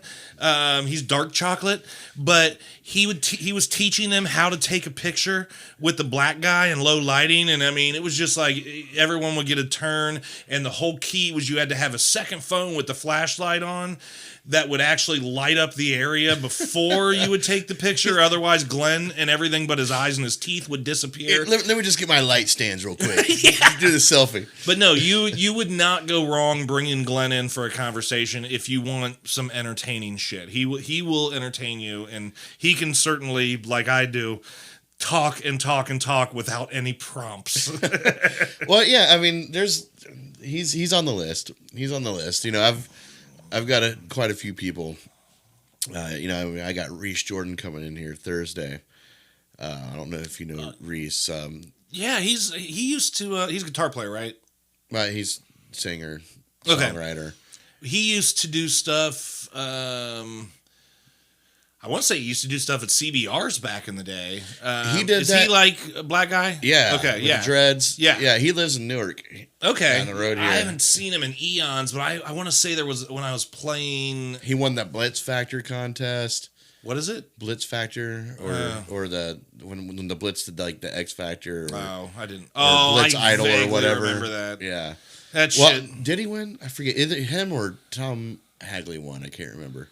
But anyway. I gave up on battle of the band type scenario. Yeah. I've had so many people tell me over the years, like, "Oh my God, you should be on American Idol." Well, the funny thing is, like, I tried out for that. Oh, for Idol?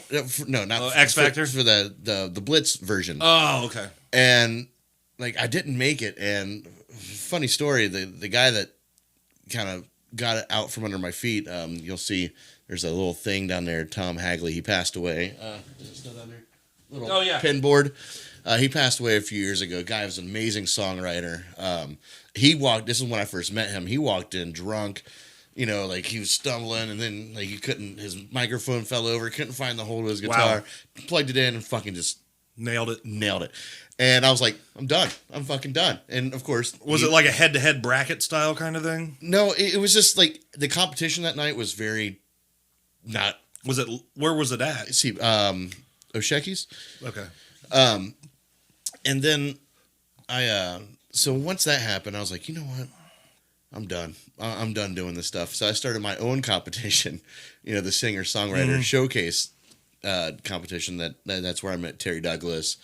And that whole... Yeah, Terry's a good guy. I've seen him a lot at Roby's in Pataskala. Oh, I live here because of Terry. This used to be his. Nice. Yeah.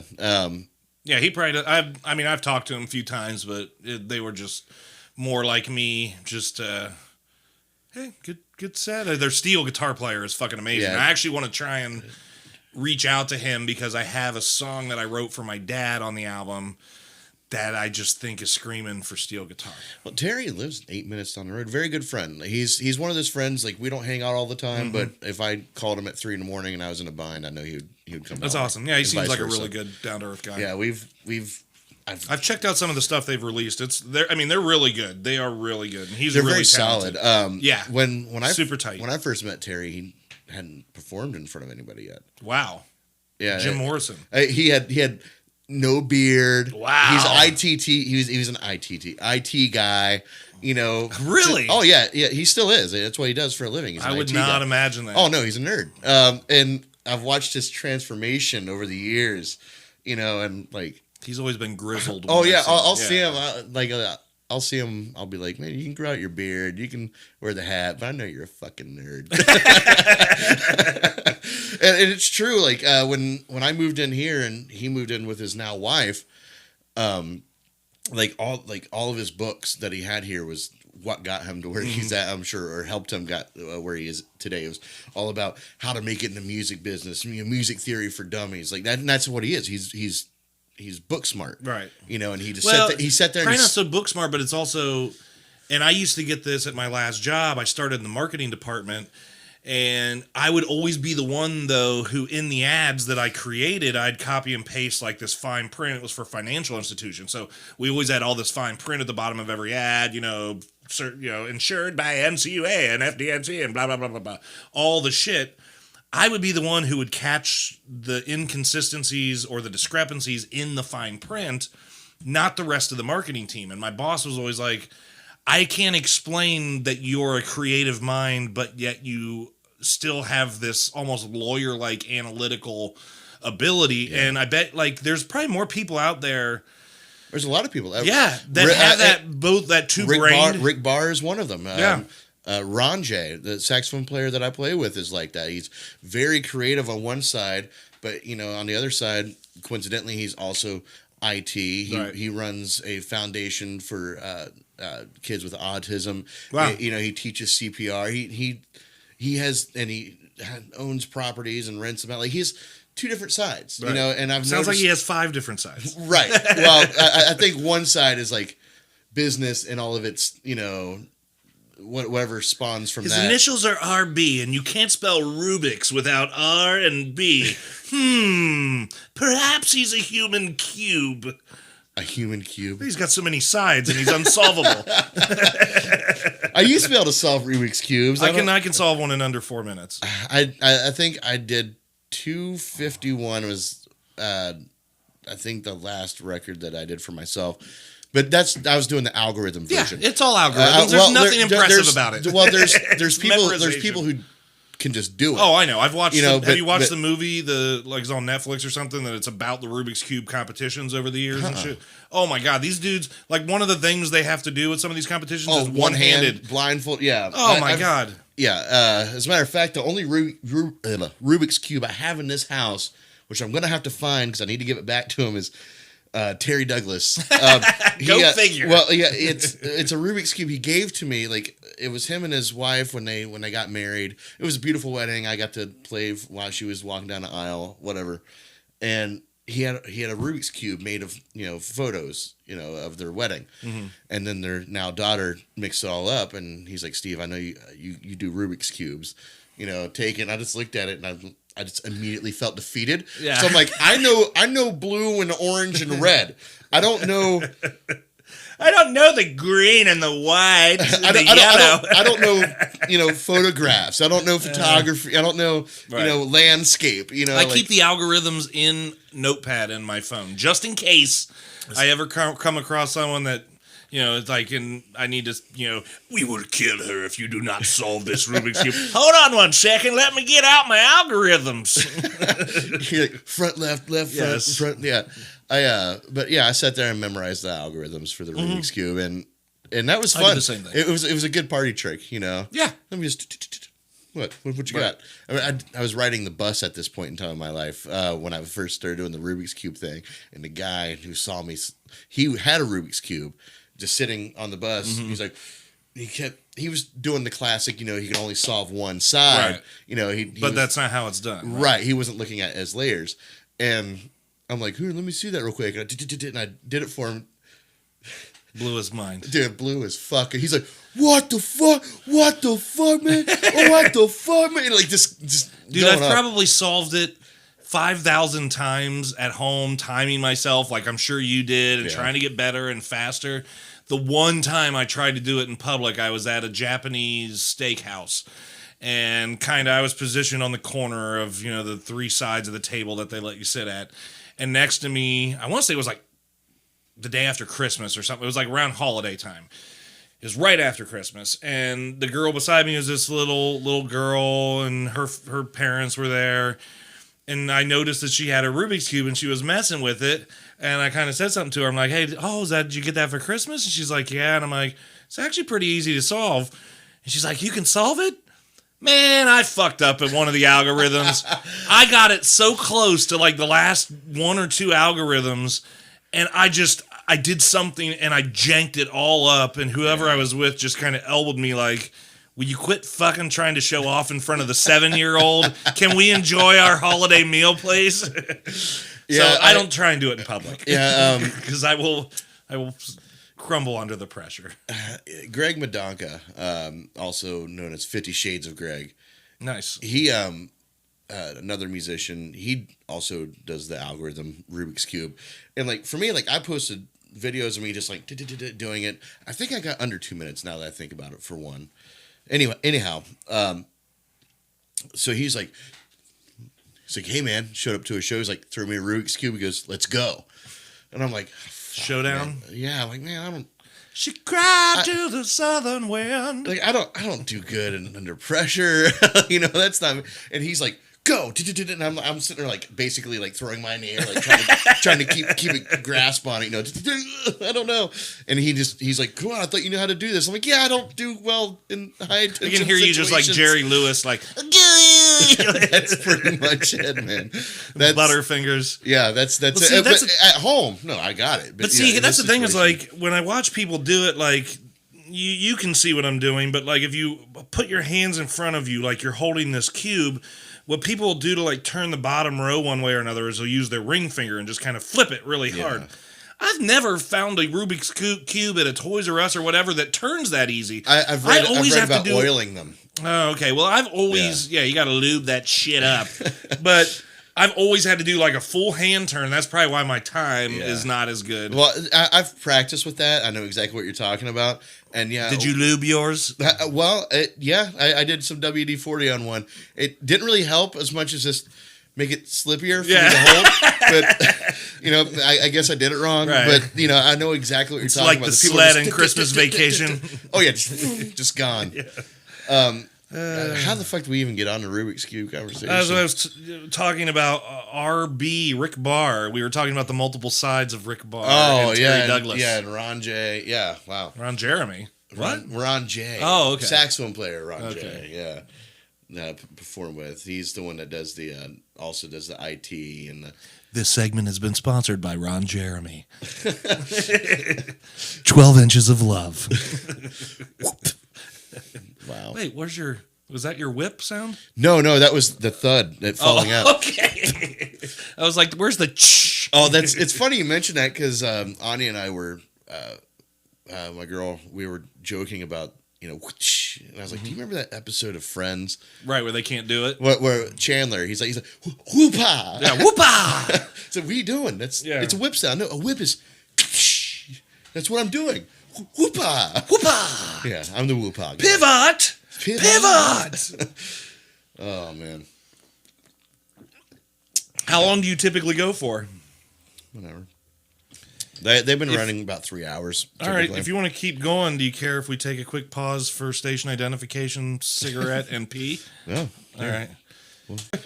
All right, we're back from our break. We had to go get a smoke break, and I was just telling Jeff that I appreciate the wafting because I quit smoking for 3 years and just started back up a few months ago, and then I told my girl that after this past weekend I quit, which is smart. Like I told you, I'm trying to convert to a pipe. I'm on the Uncle Buck plan. You remember the Uncle Buck plan? No. To try and quit cigarettes. John Candy, yeah, classic I know what movie you're talking about. So he was gonna step down from cigarettes. So he was on cigars when we see him in Uncle Buck. That was his first step down. Then he was gonna go to a pipe. Then he was gonna go to like chew. So he was working his way away from cigarettes with like a 15-step tobacco plan. Yeah, the thing is, it was a very strange transition for me because when I quit smoking, I didn't mean to. It just happened. Like I got sick. I had an infection in my body, and like my lungs were on fire for like 3 months. So I didn't want to smoke because it hurt so bad. Like I had to take FMLA from work. It was a whole thing. And then when I got better, I was like, I think I quit. I was like, I didn't mean to, but I quit smoking. And for 3 years, man, I'll tell you what, I didn't have a single urge. I'd go out with people smoking. Didn't bother me, nothing. For some reason, about 4.5 months ago, maybe even longer, actually, I was driving home, and I was like, man, think I'm going to drink tonight. And I was thinking like cigar, have a little cigar. And I'm like, well, you know what? Maybe I'll get some non-filters, some Camel non-filters. Oh, Jesus. Well, I love non-filters. I've like Camel non-filters to me, like just the flavor of them. It doesn't taste like filter and smoke. It tastes like tobacco. And like that's what I liked about them. So I went and was like, you know what?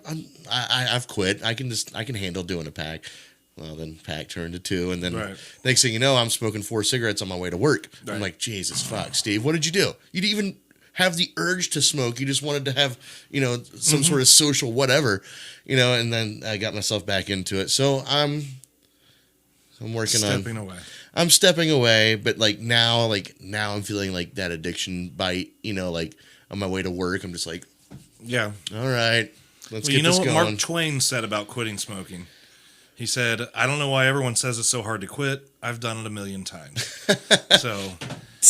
But yeah, I had quit for years, and then before that, smoked for a year or 2, quit for years. It's the price of them is also ridiculous, and it just makes you like, really, this is what I'm doing? Yeah. Like, I'm damaging my body, and I'm spending $40 a week on it? Well, the non-filters that I was buying, they're almost $10 a pack. Holy because shit. the quality of tobacco that goes into them is greater than normal. At least they claim.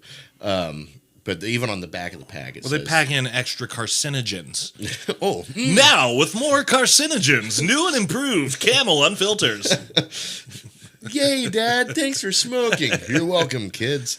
Yeah, Did your parents smoke? No. Well, my dad smoked in the house 2 to 3 packs of Salem's every day growing up. So I was breathing secondhand smoke my entire childhood. Now, I was a rebel without a clue. Anytime that I could find a rule that I could break, I would just do it just because, I don't know, overprivileged white kid looking for trouble. Right. That was pretty much I smoked from age 13 because I always wanted to sneak around and I thought it was cool. I remember when my mom caught me for the 3rd time with a pack of cigarettes. I was like, why can't I just make it through a fucking pack of cigarettes? I just want to make it through one fucking pack. Well, I've made it through my 1 pack. So right. It's amazing revisiting those moments and thinking about how ignorant I must have sounded. You know what I mean? It's strange, but this whole time that I've smoked, even though I've enjoyed the cigarettes, I'm so disappointed in myself. I was so upset. Dude, you had a free get out of smoking card.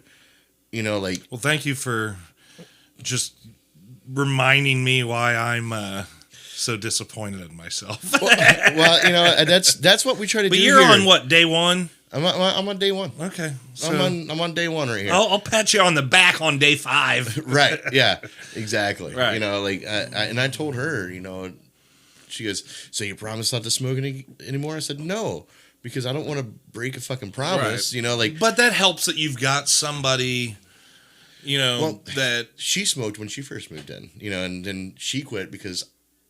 I had quit and then she felt guilty. And then we kind of switched places. There was a little taint area there where we both kind of smoked but kind of didn't. And then she went one way and I went the other. Living on the taint. It's the next Aerosmith single. Living on the taint. You can't stop this poop from flowing. I don't even know where I'm going. Yeah, no, that wipe was... front to back, kids. Front to back. Wait, no, maybe it's back to front. I don't remember. It's specifically for girls. I remember with my daughter when she was little, it was always a specific. No, you can't wipe from the pooper to the cooter. It's got to be cooter to pooper. C to P, not P to C. Figure it out, buddy. Because apparently you get poop particles inside of the cooter, and then the cooter gets infected. Well, I would imagine that it's like pink eye for the pootie. You say that they get the brown eye. Yeah, well, it's pink eye next to the brown eye. You got 2 sets of eyes. Watch out, she's looking at you. Jesus fucking Christ! I you say that's only for women, but I would imagine if you're in an intimate relationship, that guys should also. Not wipe for, I don't know, wiping from, like... Yeah, I don't wipe through the legs towards the shaft, like, or towards the tank. See, my dad would do that. I remember as a kid, like watching... he would wipe through and towards the He would go balls. Underneath instead Maybe of from your the mom back. was into that. I don't know. Maybe your mom liked a little poopy sack. Oh, bro. Mom, if you're listening, is this true? Are these facts? Little chocolate-covered macadamia for a Tuesday night. Little chocolate-covered daddy. This is weird. This is weird, and like I'm only halfway through the beers that you've had. I'm doing okay. Do you want one from the fridge? Sure, I'll take a refrigerated one.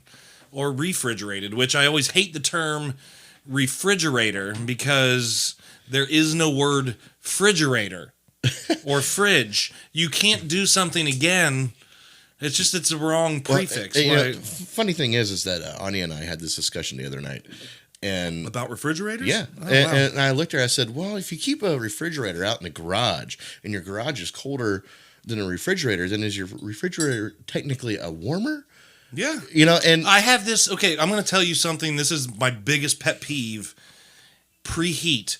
To the point where for Christmas at the end of last year, my mom had a shirt made for me that just shows a picture of an onion. It has oven and has the word preheat. You do not preheat an oven. You heat an oven. Preheating is walking to the oven and reaching your hand toward the dial.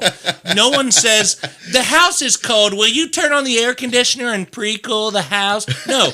You heat the oven, and when it is done, it is heated. That's when it is ready. You heat it, and then it's heated. Or it's off. You're That's right. It. That is quite the... But all of the frozen food companies have adopted every single box you look at. Preheat oven. On my oven, it has the word preheat affixed in the glass. Yeah, I think mine and then a does little too. light. I use black electrical tape, and I cut out this small square, and I cover the so it just says heat. My mom, every time she comes and visits... Oh, belch. My mom, every time she comes and visits me, like twice a year, she will take that black tape off of my oven, and then a week after she leaves... she knows it's ridiculously obsessive. It doesn't matter. But a week after she leaves, I'll see, what? And then I'll have to... I'm like thinking to myself, Mom, do you know how hard it is to cut out this small corner of black electrical tape and perfectly affix it? She's like, no, but I know how easy it was to throw it away. Right. But no, preheat is a huge pet peeve of mine. My kids know. I also don't like God bless you. God bless you. Like, when I sneeze, I actually had people at my last job trained to where every time I would sneeze, they would say, damn you. Because I said, you know what? God bless you is so antiquated. It goes back to like Salem witch era when people thought demons were escaping your body or you were going to die when you sneezed. So they would say, God bless you. And we're still fucking saying it. Yeah. Who cares? When I fart, shart, cough, anything else expels from my body with noise or wind, no one would ever graciously say something to me to make me feel better about it. If I fart, I guarantee you no one's looking at me and going, Jesus loves you. I mean, it's, no, someone's standing around going, God bless everyone. Right. Well, okay. Dear Lord, Tiny please. Tim. Yeah. Yes, but no, I don't understand God bless you.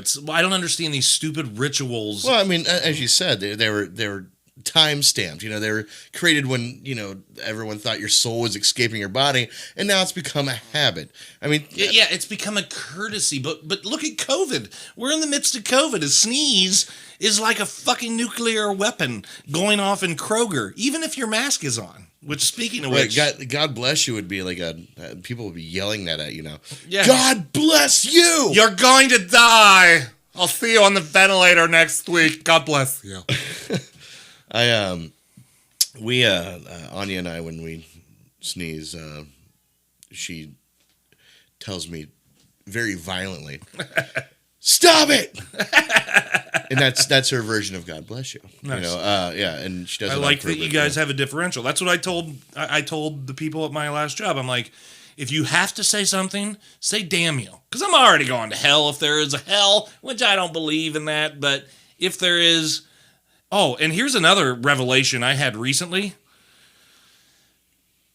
Hell has to be like the coolest place. If you really want to like look at the way Christianity, no pun intended. Right. Coolest. Yeah. But think about it. If you land in hell, you are going to the domain, the home, the town, the city, the whatever of the person who hates God more than anything, who defected and landed himself a sweet little spot in hell and carved out his little corner there. But he has tried to get you to do what he wants you to do. And if you do the stuff he wants you to do and you go to his town, he's going to punish you? That doesn't make any sense. I'm pretty sure the only difference between heaven and hell is that hell has booze, gambling, and hookers. That's the only difference. They're both fucking awesome. That's one way of looking at it. You know, if you want to dive a little deeper into that, I would imagine that if there is an entity of Satan, that he doesn't try to get you to do what he wants you to do. He convinces you to do the things that you want to do that maybe you shouldn't. And hell is going to be you reliving all those bad decisions. But why shouldn't you? Like, that's the thing, is it's like the whole concept, like the world that we live in, and I know we're getting into some deep fucking discussion right now, but like the world that we live in, society over time, like it's all about, like, look at the jeans that we wear. I'm just going to give you a basic example of the jeans that we wear. The jeans that we wear, or yoga pants 30 years ago in 1990 would be a woman that walked outside with her tights on but forgot her skirt, and she would be mortified because she walked outside without the skirt on over her tights. All yoga pants is women just stopped wearing the fucking skirt and said, guess what? Here you go. Yeah, you can see everything. Like, but even like jeans, or like when Miley Cyrus came out with the mom jeans or whatever, and she started wearing them, those high-waisted jeans, I remember buying those for my teenage daughter because they were cool. But we go through these cyclical cycles. Well, that was repetitively redundant again. But welcome to the Redundancy Company. Yes. Redundancy. Brought to you by Ron Jeremy. Once for lunch, twice baked potatoes. That's right. Yes. Exactly. But like you look at like the attractiveness, like people have defined attractiveness to now be this Barbie-like, unrealistic, filtered, blemish-free person, whereas 150, 200 years ago, a heavier woman or a heavier man was considered to be more attractive and appealing because they could fucking afford food. You know what I mean? And people who were skinny or thin were considered to be just dirty trash because they obviously were starving. But it's all a matter of perspective. Yeah, I'm not sure how well Abraham Lincoln would do in a presidential, race right now. All right, look. Okay, the election was stolen from me. Abraham Lincoln shot me in the back of my voting machine. Okay, I was there. I voted in Ford Theater. All right. So you had to say president. I had to break I know. it out. And when the words were coming out of my mouth, That's what she said. I was thinking, I don't think Lincoln could actually run for president based on his, Stature. yeah, the way that he looked. Right. Amish, tall. He looks like the guy from Gabe from The Office, but which actually he played Lincoln in one of the episodes. Just that he had that whatever disease, the gigantinormous, whatever fucking it's called. But anyhow, Gigantism. yeah, sure, that works. Right. Is that it? I think that's a real word. I think that's. I don't know if that's what he had. Yeah, well, I like gigantinormism. I think he had NBA disease. We'll go with that. So, he could slam a ball like a motherfucker. I bet he could. I just imagined Abraham Lincoln. When he said four score and 7 years ago, he was talking about 7 years ago when he had 4 fucking awesome scores on the court. That's what he meant. In less than 10 minutes. So, I don't even know where the fuck. God damn it, Jeff. Well, right, no. So, okay, forget what I was about to say. Let's trace this conversation back to the principle of heaven and hell, and but what you were saying is you know, it's getting you to do something that you shouldn't do. That was the key word that triggered me on what I was saying. I mean, Because you only think that you should or shouldn't do things because society tells you that you should or you shouldn't. fair enough, but I also am a firm believer of, you know, through life you treat people good, you treat people bad, for sure. and there's regrets and there's learning curves, and you know, you grow as a person. What I would imagine hell to be would be Adam Sandler, Hitler, and a pineapple. That's a little Nicky reference. Go ahead. I'm sorry. not learning those lessons and the things that your regrets that you don't, you know, clean slate yourself with, forgive yourself with, or forgive others for, you know, whatever doing to you. I think those are the things that you take with you that become this quote unquote hell, if you will. And I don't necessarily believe it has to have a religious, you know, entity added to it. I think what you create your own heaven, or you create your own hell. Right, but that's a hell on earth. That's like, here's the thing: we're dealing with consciousness. I mean, Well, I'm talking about after death, like right, but that's because I'm spiritual, so I believe in that stuff. I'm not religious, and I was raised very Catholic. Honestly, the most recent thing that I've looked into is Buddhism, which is a form of spirituality. Well, yeah, it works well with science. It works the greatest. And a lot of people science. actually believe that Jesus. Because here's the deal: Jesus disappeared for his entire childhood from the Bible. Yeah. He was a baby, and then he disappeared, and he came back in like his 20s. Yeah, so. Well, he was 33 when he came back. Right. Yeah. Well, okay. So a lot of people speculated that he went off and actually learned Buddhist teachings and came back with Buddhist teachings. Because if you look at a lot of the things that Jesus said, they are very synonymous with Buddhist teachings as far as treat other people well, do the right things, say the right things, and do everything with a genuine approach. Like that's the thing in Buddhism is it's what they call right speech or right action. Right doesn't mean right or wrong. What it means is it's all about what you feel in your core. Is this the right speech? Is this the right action? Not based on what a societal interpretation of right and wrong is, but from your own sense of morality and your instinct for ethics. You know, is this right or wrong? And it's you know, it's like the whole, you know, woman asks you, does the jeans make me look fat? No, your ass makes you look fat, you know, but it's, you know, the fact is of course not. Right. Yeah. But is that right speech? Because technically, no, it's not. It's not. You're not being honest with the person that expects you to be the most honest, and they expect you to be honest. But is that honesty helping anyone? You know, so it's, to me, it all boils down to, like, I don't believe in regrets. I don't believe in time. I don't believe there's a past and a future.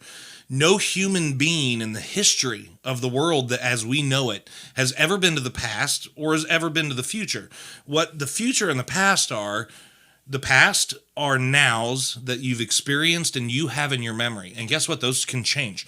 You can have certain memories in your mind that skew over the years to where you remember something that's completely different from the way it actually happened. And then you talk to a parent or someone and they're like, no, that's not how it was. And you find out the story was complete, just like when we were talking about All the Leaves Are Brown, you know, California Dreamin'. I remember working on that song with you, but I don't remember the fact that I came up with a special intro for it. Yep. You do. That's part of your memory and your story. I kind of vaguely remembered when you brought it up. I remembered us working it out on the couch, but I also believe like the future are nows that we haven't experienced yet. So here's the problem with humanity right now is everybody lives outside of the now. They're either dwelling on the past and the shit, the regrets, did I hurt someone's feelings? They're consumed with that, or they're worried about tomorrow or 6 months from now or a year from now.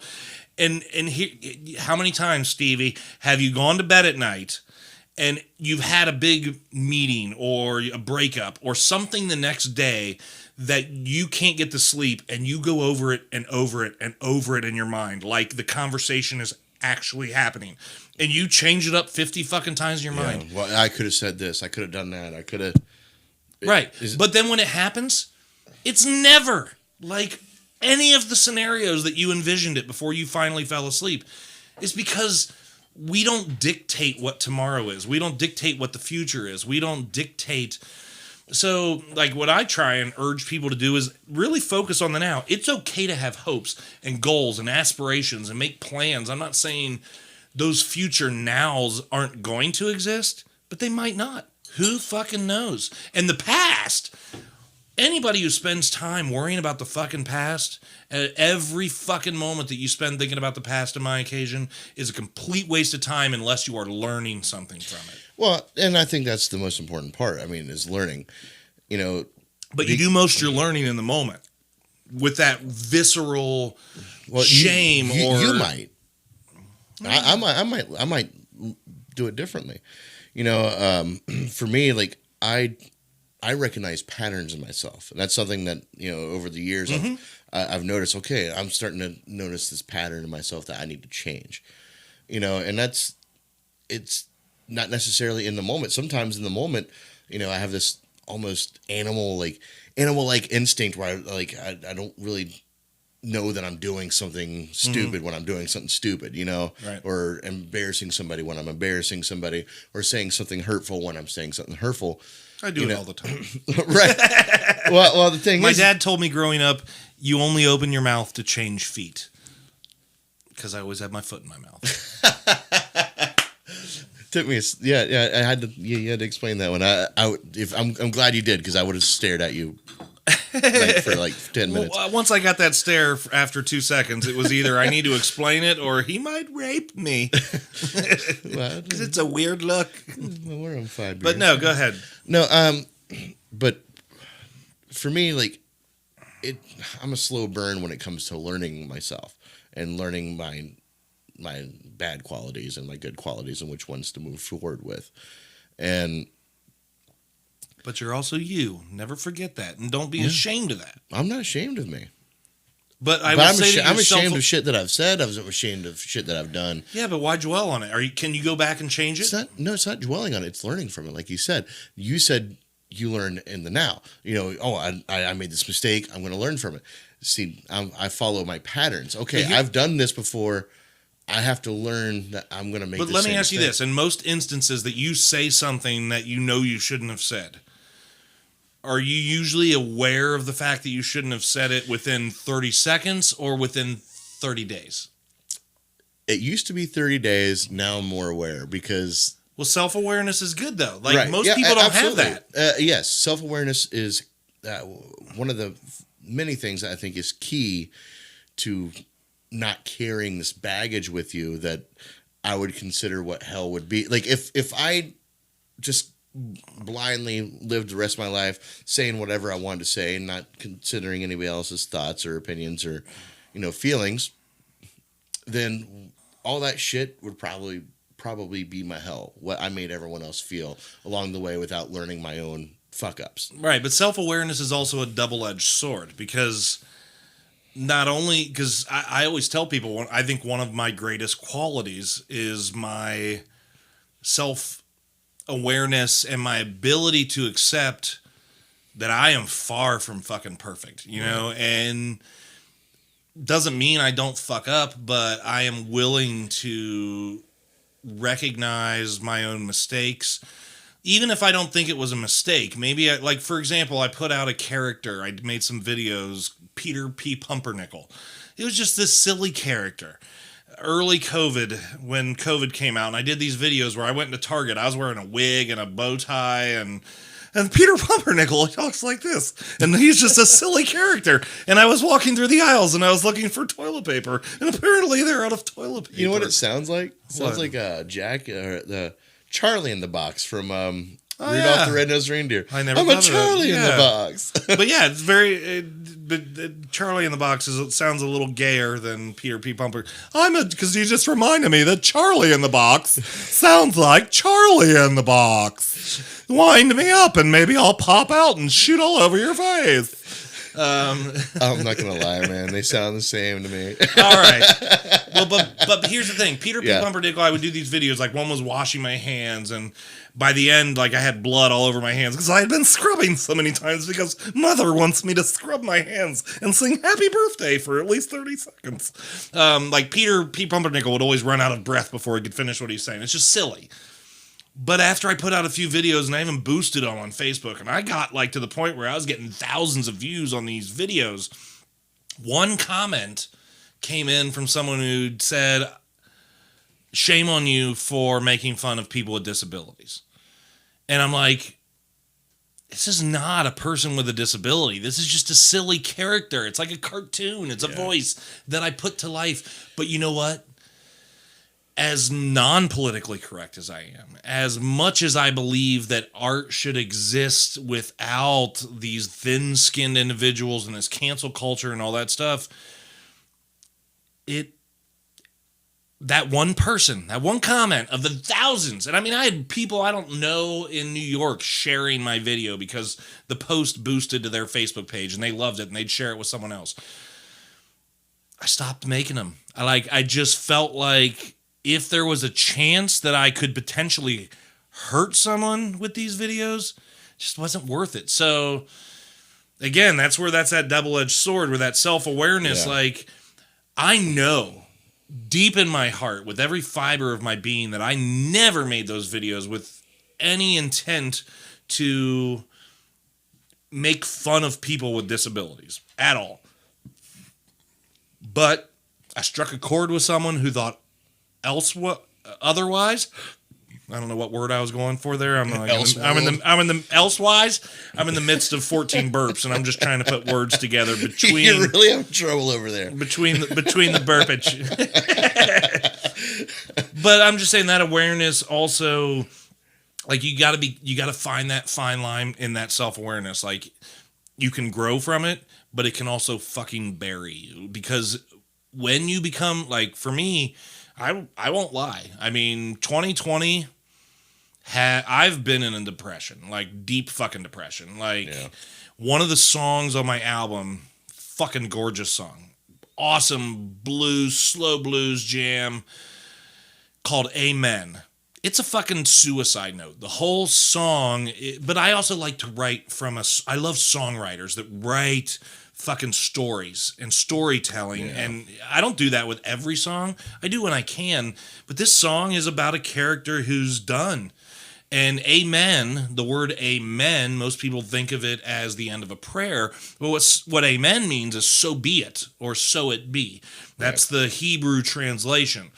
So it's funny, I actually read that just either earlier today or yesterday. Really? Yeah. That is really fucking weird. It is weird. I'll play it for you before I leave tonight, and you're going to dig it. There's a chick, Jeannie Lowe, who's one of the lead singers in a band called 3 Ton Toad. And their drummer, Brian McGuckin, he was the original drummer of the Lovebenders. And I filled in with them on a couple shows this year on bass. I brought Jeannie in just last week, and she laid these, I just heard in my head these female, like, what I call black up singers, like, because in all old rock or gospel songs, it was always 3 black ladies back behind this row of microphones, swinging their arms and just doing their ahs and their oohs and shit. So I always called them black up singers. It doesn't matter if it's Bon Jovi. I guarantee you the 3 women behind the mic are black. That's just always black up singers. So I needed to bring her in and be my black up singers. And I wrote some harmonies for her, and she put this amazing. But what I was going to say is that this song, they were worried. Like, they were like, because they know that I've just been. When you say they, what do you? Jeannie and Brian, I'm sorry. Okay. I brought Jeannie over and Brian came with her, and they were recording, and I had told them that this was like kind of a suicide note type song. And for a moment they're like, do we need to be concerned? Because guess what? Everyone who knows me knows what kind of year I've had. I mean, it's taken a toll on me, like with not working, like working, at least you're around other people. I'm still, I rarely leave the house. I mean, this is one of the most lengthy social interactions I've had with a human being in 10 months right now. I'm not a suicidal person. So let's get that off the table. I wrote it from a perspective of somebody who's given up, and amen is them saying this is how it has to be. And it was therapeutic to you. Yeah. Yeah. But I don't even remember where I was going with the whole where I was going to amen. Oh, I was talking about my depression, but I'm just saying like a lot of that has to do with that self-awareness. Well, I I consider myself a person that deals with or has dealt with or currently dealing with, I don't know, mental health issues. So I understand to a degree, when it comes to, that sort of thinking and writing a song like that. But I think the self-awareness, the people with more self-awareness are the people that are more prone to mental health issues because they're so inwardly focused, which again can be an amazing thing. Yeah. Well, the thing, and what I would imagine be the positive edge of that sword would be I have to be aware enough to understand that my depression, my anxiety it's lying to me in these moments that I feel this way. I feel this way, but should I really feel this way? Am I in a position to actually, things are this bad to right. where, I feel like, just fuck, I'm done. Yeah, I'll again, I want to clearly state For the record, that I am not at all, like, if I was suicidal, I wouldn't be working on putting out an album that I hope has some success that I would like to enjoy. Again, yeah, your situation specifically was therapeutic. But I also understand, like, this year has put me, here's what I told my son, because he was worried when I played him the song months ago when I first started tracking it. Actually, I played him the acoustic. How old is your son? He's 17. He'll be 18. My son's 16. Okay. Yeah, my daughter will be 19 in January. My son will be 18 in February. So very close together. But I played him the song on acoustic, like the night I wrote it probably. And he's like, I told him what it was. Like, it's kind of like this. The character's like, ending things. I mean, some of the lines are like, I've got a front row seat for the end of the world. And when you find me in pieces, leave me there. It's like just all these lines. It's deep. But he's like, do I need to be concerned? I mean, even my own son, they've seen me between all of the loss and the death and shit that I've dealt with in the last year. I probably cried 4 different times yesterday. I don't think I cried today. Like, my thing right now is if I only cry maybe 3 to 5 times a week, I'm having a good week. That's where I'm at right now. But I'm also working on songs that are dedicated to these that rush these fucking feelings and these memories. Do you think crying is a sign of like weakness or hopelessness? Oh, absolutely not. Or no, I was raised by a father who, when I was raised in a very strict disciplinarian household. I would get the belt quite often. My dad was a traveling salesman, so he would come home, find out from my mom what I did. Sometimes I'd be woken up in the middle of the night and be told to pull my pajama bottoms down and bend over the bed. My dad would tell me, if you cry, I'm just going to keep going. I wasn't even allowed to cry while I was getting a leather belt lashing to my ass. So, crying was not... I was taught that it was not a manly thing. But my dad and my brother who's a little older, they were super close. My brother was the jock. I was the artsy fartsy emotional kid that was super close with his mom. I've always been okay with crying. I'll cry at a fucking McDonald's commercial if it's moving enough. That's the reason why I ask, because I'm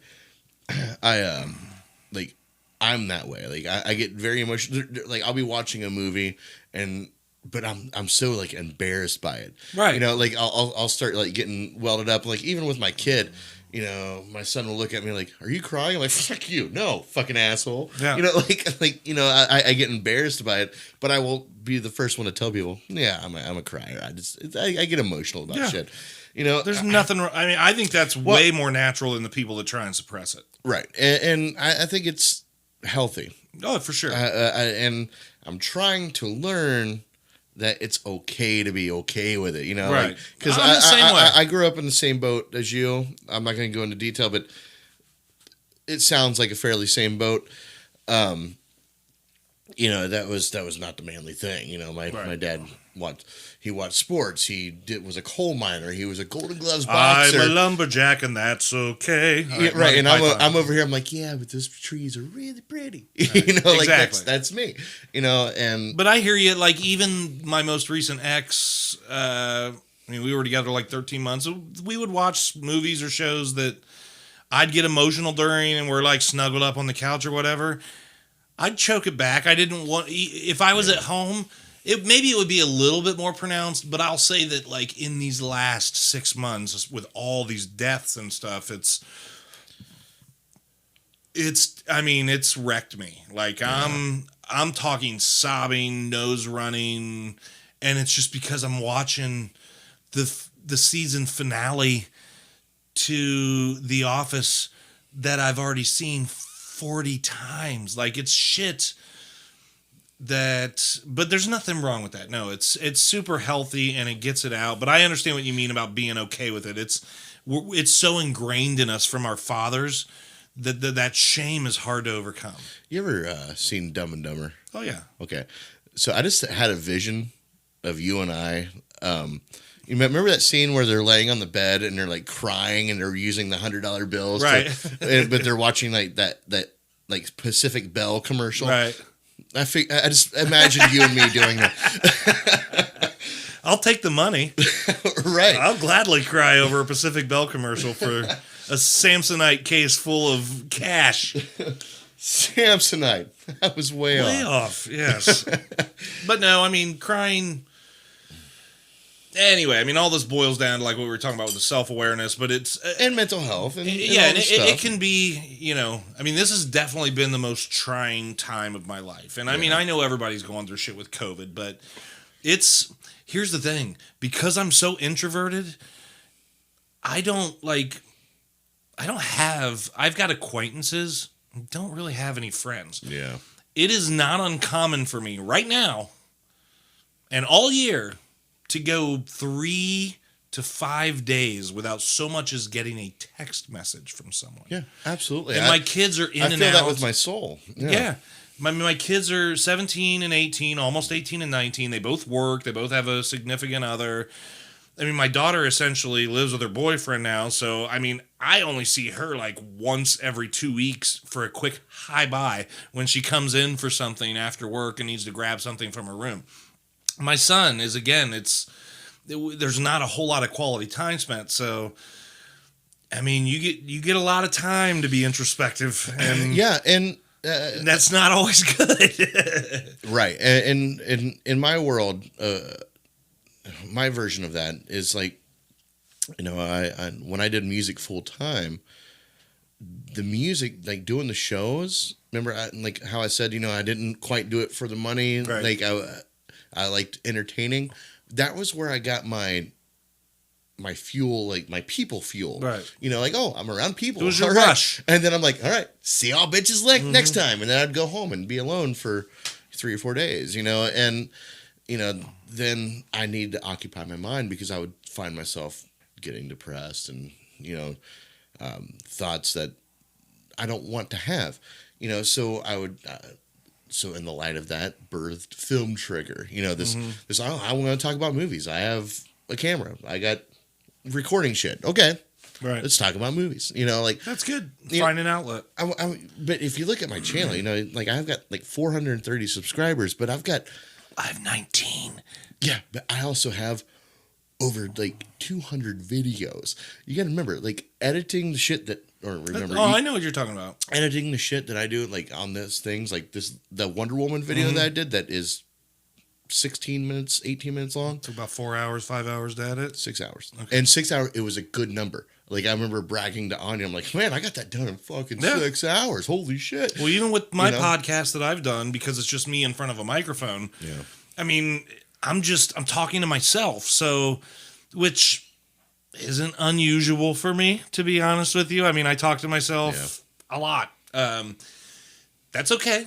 If I'm the only person in the room, at least I'm talking to someone. But I have to like edit. I have to go back and edit it down to make it really cohesive and get rid of these long gaps. Or if I take a drink and someone else Right. can't pick up and talk while I'm taking a drink, Yeah. and I add some sound effects and shit. And it takes me like 4 hours for a 20-minute podcast. Yeah. Well, when I first started doing these podcasts, I went back and would edit them. And what I would tell the people that, were doing the podcast with me, I was like, oh, I'm just editing my stupid out. My, my stuttering or me trying to come up with a thought that makes sense. I would edit that out to where it sounded smooth and, like all this stuff. And about my third podcast in, I stopped doing that. Now I just, I'm not even going to re-listen to this. I'm just going to put it together that's perfect. and put it out.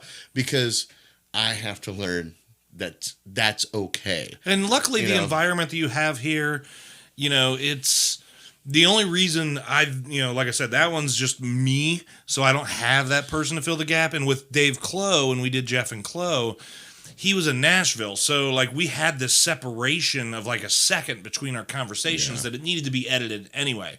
Right. And he would spend hours and hours and hours in editing. So that's all I knew. But I think this is way more like the face-to-face. It's very much like a radio show. There's no need for editing. I mean, just let the shit happen naturally. And if we just have dead air, then obviously the show is over or we have both failed. Right. And honestly, my very first podcast I did with Jeremy D. Moore. He owns ZTP Magazine in Columbus, which you used to own the magazine, didn't you? Yeah, two of them, Homegrown Hero and Flip Rag. Yeah, I just remembered that as soon as I said magazine. Anyway, what I was saying was he was the only virtual conversation that I had with somebody, and which was okay. StreamYard is a great platform to do that on. It gets rid of that delay so much, but the one-on-one, if somebody wants to do a podcast and they want to do it from streaming, I will probably peg them down a few, underneath a few others that will come into the studio, because this is way more intimate. Oh, yeah. To look into somebody's eyes, and feel the vibe, all these things, that makes a good mixture. And maybe it's easier to know when to talk and when to shut up when you can watch other people too. That's the problem I had with Chloe. Was I know when you're about, right now, you're trying to say something. I know that I should shut up. What you said was what triggered me. You saying that was StreamYard, the tool that I use. And I don't know if you saw it, but when COVID first started happening, I started doing open mic nights virtually. Okay. Interesting. Yeah. It was tough. The look Stevie just gave me was one of despair and exhaustion. It was so exhausting because I had to pretty much give everybody who wanted to participate a crash course on how to use this entire software. Gotcha. So I did 2 episodes. So you were tech support. Why didn't you call in Terry Douglas? I did. Nice. I did. I called in Terry. I'm like, Terry, I'm losing my fucking mind. How do I do this? No, I literally called. Yeah, Terry was my test trial before I actually did the show. But my point is StreamYard is actually a video thing, and you can watch somebody and they can watch you, and it's actually screen by screen, and you can take that and put it in audio form and put it out as That's pretty cool. No. Anyway, Dave and I tried Skype, and they all had delays, and we were just doing it from our phone. Yeah, that's what I was doing. Yeah. StreamYard. I swear by it. I swear by it. I think it's great, and their free version it's what I did the open mics with. Their $20 a month version is even better, and you can bring on 7 people at one time, all in one thing, and you control it. When I was doing the open mic, I had 3 people in the the VIP room or the green room or whatever, I could see them down there. I'd have one person up. Put on your pants. Right. I had one person up on the screen with me, and I could sit there and say, okay, well, we'll see you later. Then I can drop it to the next person. That's pretty cool. Yeah, it was a very, very great tool, StreamYard. I highly recommend it.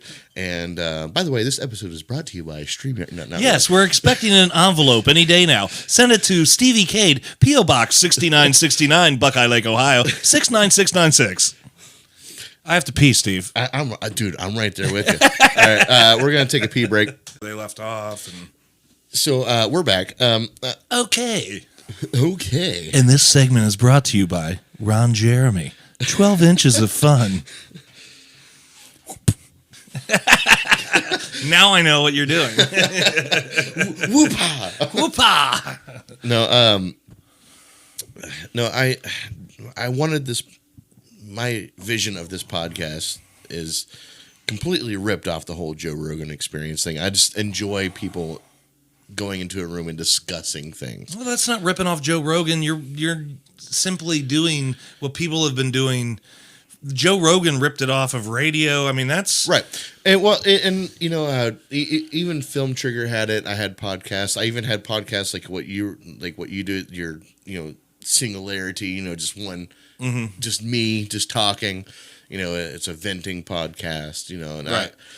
I have those, but I really enjoy talking to people and learning what makes people tick, or what are your thoughts on whatever. Preheat.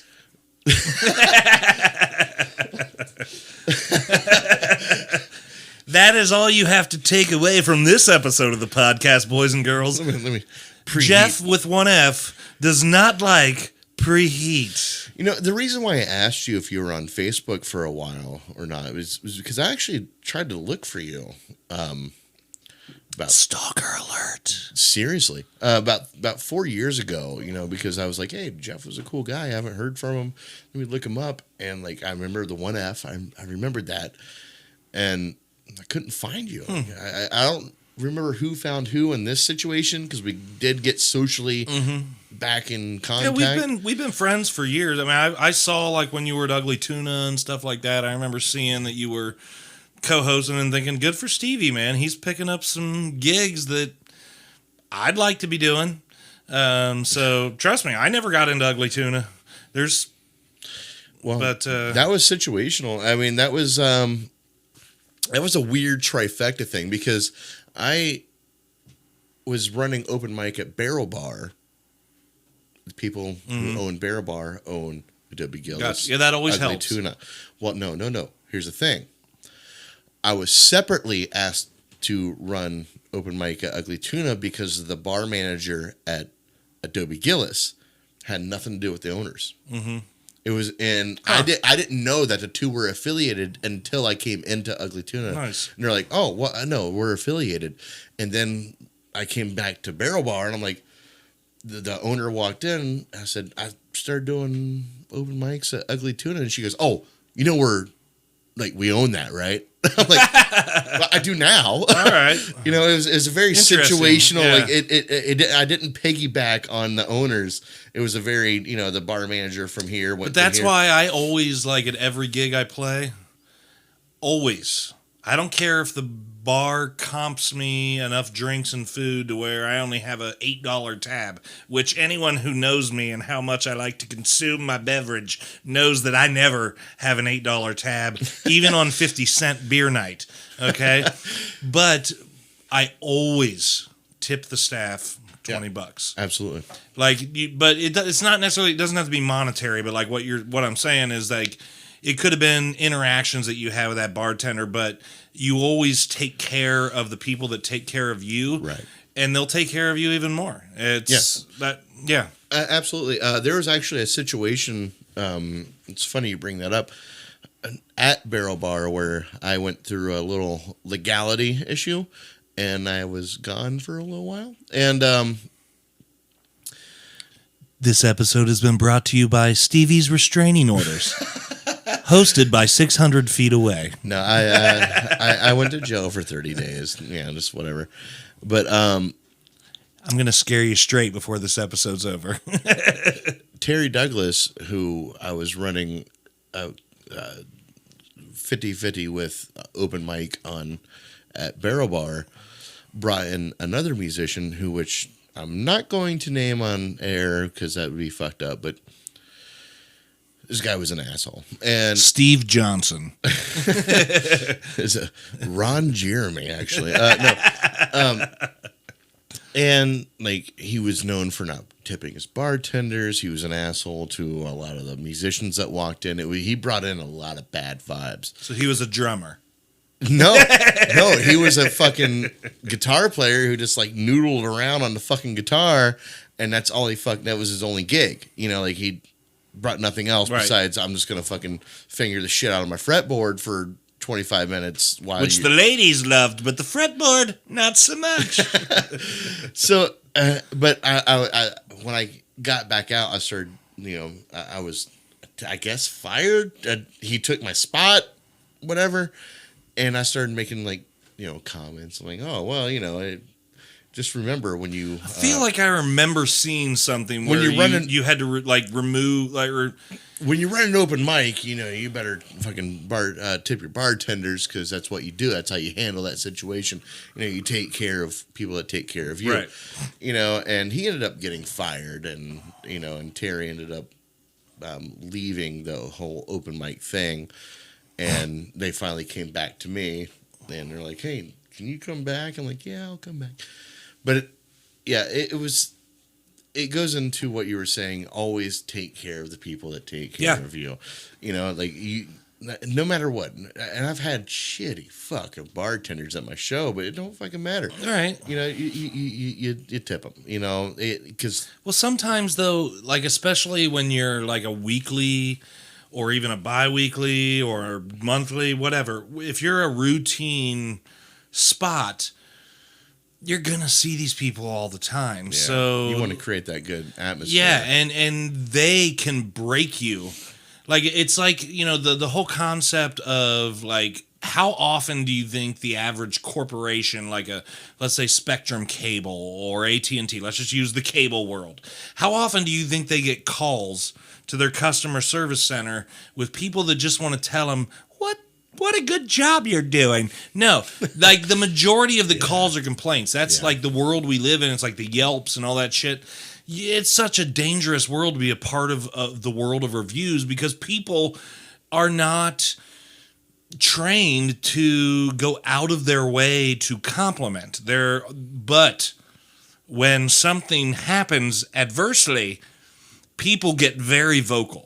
So it's the same thing with like your bar staff or whatever. If you just like the dude who noodles his fretboard, and doesn't tip them, that it's not gonna be that long before those people are like burned so many times, and then there you go. There goes a gig, and realize you're a one-trick pony. You're fired. Yeah, you keep doing your Donald Trump impression. What do you want to hear? Obama? No, walking. That's the one. Whoa, man, this guy, Stevie, it's like, he's like Ron Jeremy. His cock is giant. He took it out and it went, whoop-ah. Whoop-ah. See, no, I remember that impersonation from you years ago. And the thing is like, I've tried to like recreate it, and I feel like I used to be good at impressions, but I'm just not good at it. Well, here's the thing. Everyone who knows my walking, like when you do an impression, and I used to do stand-up years ago, and I was an impressionist. That was my thing. I got away from comedy, actually, because I felt like I wasn't writing enough jokes, and I was leaning too much on my impression for the laugh and not like the actual content. Yeah. But like, when you're doing an impression, it's kind of like a caricature. When someone draws a caricature of you, if you have a big nose, they make your nose ginormous. Like that's what you got to do, is you got to figure out, I'm not trying to sound identical to this person. I have to caricature this voice enough that people identify with it. But whoa, it's over the top, man. Like Walken, I always said he sounded Brooklish, like Brooklyn meets British, like that kind of voice. Well, I mean, also like Bill Cosby. And then Camille came in the room, and then we had some fun and some pudding pops. Right. And then I gave her some special juice and raped her butthole. Every impersonation of Bill Cosby sounds almost identical, but none of them sound actually like Bill Cosby. But I grew up on, like, my dad owned every Bill Cosby album on vinyl. I've listened to a few of those, but like they take, like you said, they take the characterization. They just like Trump. I mean, he doesn't like Trump doesn't sound just like this. Okay, like sometimes he gets a little crazy and he says, "Georgia, I need you to find me some votes." Okay, some votes, just a few, maybe like 12,000. Maybe they're on the floor. You can look. Maybe check in the back room. Maybe Angela. I talked to Angela the other day on the phone. She thought she found some votes. But it's not like Obama. Like, I figured out Obama is a mix between Raymond from Everybody Loves Raymond and Jeff Goldblum. So both of those are like in that same Kermit the Frog realm. There's your Raymond, and then Jeff Goldblum. He thinks about what he wants to say, but he's not silent while he says it. If you slow that down, you add a little frogginess, and you say healthcare. Every 5 words, healthcare. There you go. There's your Obama. That makes a lot of sense. And it also makes me realize that it would kind of frustrate me to have Jeff Goldblum on the podcast. Yes, it would. Essentially, that's what I thought I sounded like when I first started doing these, because I would always stutter. Oh no! When I started the Jeff and Chloe podcast, it got to a point where I was thinking maybe we should add a bit or a segment to future shows where every time I use this word or say or like or certain, I was like super self-aware and self-conscious of my vocal tics that I'm like, I just said like right now, or things like that. You're like, I just said like again, see? I'm hearing it, and this is what happens. You have to become so consciously aware of the things that you don't want to do. Is that self-awareness we were talking about earlier? That you and the double-edged sword of it as well, right? But you got to hear, you got to hear it ahead of when you say it, and that's hard. Well, and the thing for me is that it's hard. That's what she said. TM. I've had to learn that it's okay just to let that shit go. Because it's you. It's who you are. Right. And my first podcast that I did with Jeremy D. Moore, I edited out probably 20, 30 minutes of it. The second podcast I did, same 30, 40 minutes. I edited out, my stupid that I called it. And then Rick Barr, same thing. I edited out probably about 15 minutes of that. And that's when I realized, if you're going to edit out your stupid on this one, we're going to have a 12-minute podcast. I'm kidding. There you go. Thank you for the boost of confidence. But I had to, after the Rick Barr one is when I really came to the conclusion, like, shut the fuck up, dude. Just stop listening. Right. To yourself. Record it, put it on, put it out. And that's the most honest way. And it's a natural conversation you're giving people. There's going to be pauses. There's going to be stutters. I'm sure that I've wanted to say one thing and I've flubbed the word tonight, or I've tried to say something and instead of burp has slowly percolated up my chest while I'm saying it, and I'm like, I'm either going to say the word "the" right now, or I'm going to vomit on Stevie's. You did have quite the moment about like a half hour ago. It was like a percolation. It's literally what it was. If I had cameras set up, they could see you dancing. Like, which that's your next thing that you need to do, because you have a cool little setup here. And that's what I want to do. I want to get 2 cameras, just minimalist, 2 cameras. And people can listen to just audio if they want, but like the video, like you get to see that interaction and those facial expressions. Just like, what a lot of people don't realize when I do my impressions, for example, like when I do Donald Trump, like you notice my face totally changes. Or when I do Obama, A little more, oh, whoa, man, this guy over here. Obama was stiff, Watkins Right. more fluid. Right. And more open mouth, eyebrows up. Like, I found, like, with impressions, but that's something I'm telling you. Like, I think what you're doing right now, it is designed for video. And especially the fact that you're getting used to doing the video for your film reviews. Yeah. Perfect crossover, but... Well, yeah, and I've been trying to figure out a way to bridge the two. I had a meeting with, again, Rick Barr. Rubik's. Rubik's Bar. Rubik's Bube. That's weird. Rubik's pubes. He is the hair on the ball sack of the Rubik's Cube. No offense, Rick. I apologize. Well, let's meet and go bowling sometime. Rick would love it. You were talking about the podcasting and the development. This is the edit part. Yeah, this is the edit part. Yeah, I completely. Well, this is like 6 beers. So you were talking about Rick Beer. You just made me say Rick Beer. Rick Barr, and how you have gone through like progressions with the natural element of the podcast. Well, I don't even fucking remember. That's fine. What trail is going on? Can but you I do beer me remember one the more time? point. I do remember the point. What? Beer me one more time from the fridge. Yeah, that sounds about appropriate. This beer has been brought to you. Yeah. This beer has been brought to you by Ron Jeremy. 12 inches of fun. Can always count on you for a good sound effect. Whoop-ah.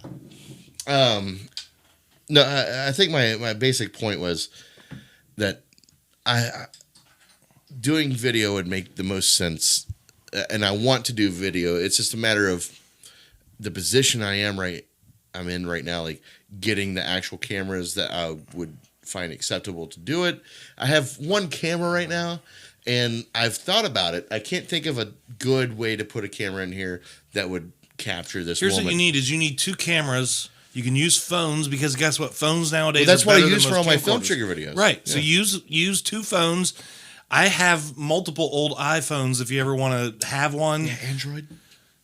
I have an old Android tablet, but the camera's probably not that great. No. But I have 2 but it Android doesn't. tablets, No, yeah. it doesn't matter. I'm just saying to get the footage, set them up on 2 angles and split screen it. Yeah.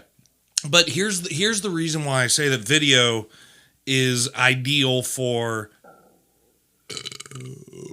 I heard that. I heard that before it came out. I know, it was like percolating. It starts in my stomach. It's- I'm going into Peter P. Pumpernickel. Look at mother, it came out of my stomach and it fell out of my mouth and it sounded like burples. In the land of misfit toys. I never put that 2 You're and 2 welcome. together with those. Well, now you can recreate that character and redo him and just say you're doing Charlie There in the you Box. go. Well, Even though I think Charlie in the Box is gayer, look at me, Rudolph. I'm Charlie in the Box. yeah, but that's on the person that created that. Right. So you're no longer was like Paul insulting Lynde. handicapped people now. Remember Paul Lind? You ever watch Charlotte's Web? Oh, he was the He's rat. Templeton the Rat. The dude, Yeah. dude was gay as hell. He was like, also on also- Bewitched. Yeah, and Yeah. Hollywood Squares, but Yeah. good morning, Charlotte. It says humble. Like Yeah. that was like that was And they based the alien on American Dad off of Oh, him did as they? well. Yeah, That makes sense. What's his name? Who does that? I don't know. Seth MacFarlane. Yes. Described that he based Okay. that character That makes off sense. of I can't remember his name. but- It's like Ethel Merman, but like just a man talking. Good morning, Charlotte. It says humble. You know, That's it it, is yeah. what it is. But yeah, I don't even remember where we're ladies and gentlemen, welcome to the derailing segment of the show where the train goes off the tracks multiple times. What? Am I supposed to do a sound? No, hold on. Do the Ron Jeremy. That would be better after a train. There you go. That's the weakest train crash ever. Real quick, before we wrap up, tell me about this Washburn that you got for Christmas. Oh, it's actually You'll show it to me before we leave. it's out in the hallway. Like I noticed the edge has like It's beveled. It's brilliant. Well, the thing is that she actually bought me the same guitar that I use that I've used for years on stage. And she asked me, she goes, that this summer, unbeknownst to me, she was questioning me for a Christmas gift because this chick plans way ahead of time, which freaks me out.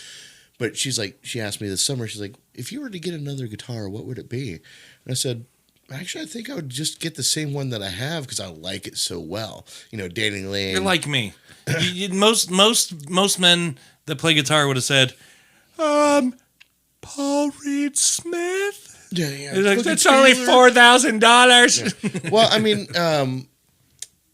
Danny Lang, who runs the open mic at Gatsby's, you know, he even bought his son the same guitar that I have. I know Danny well. Yeah, he liked the tone of it. You know, he's like, your guitar sounds really well, so he bought the same guitar, and it's actually now his backup guitar for his open mics.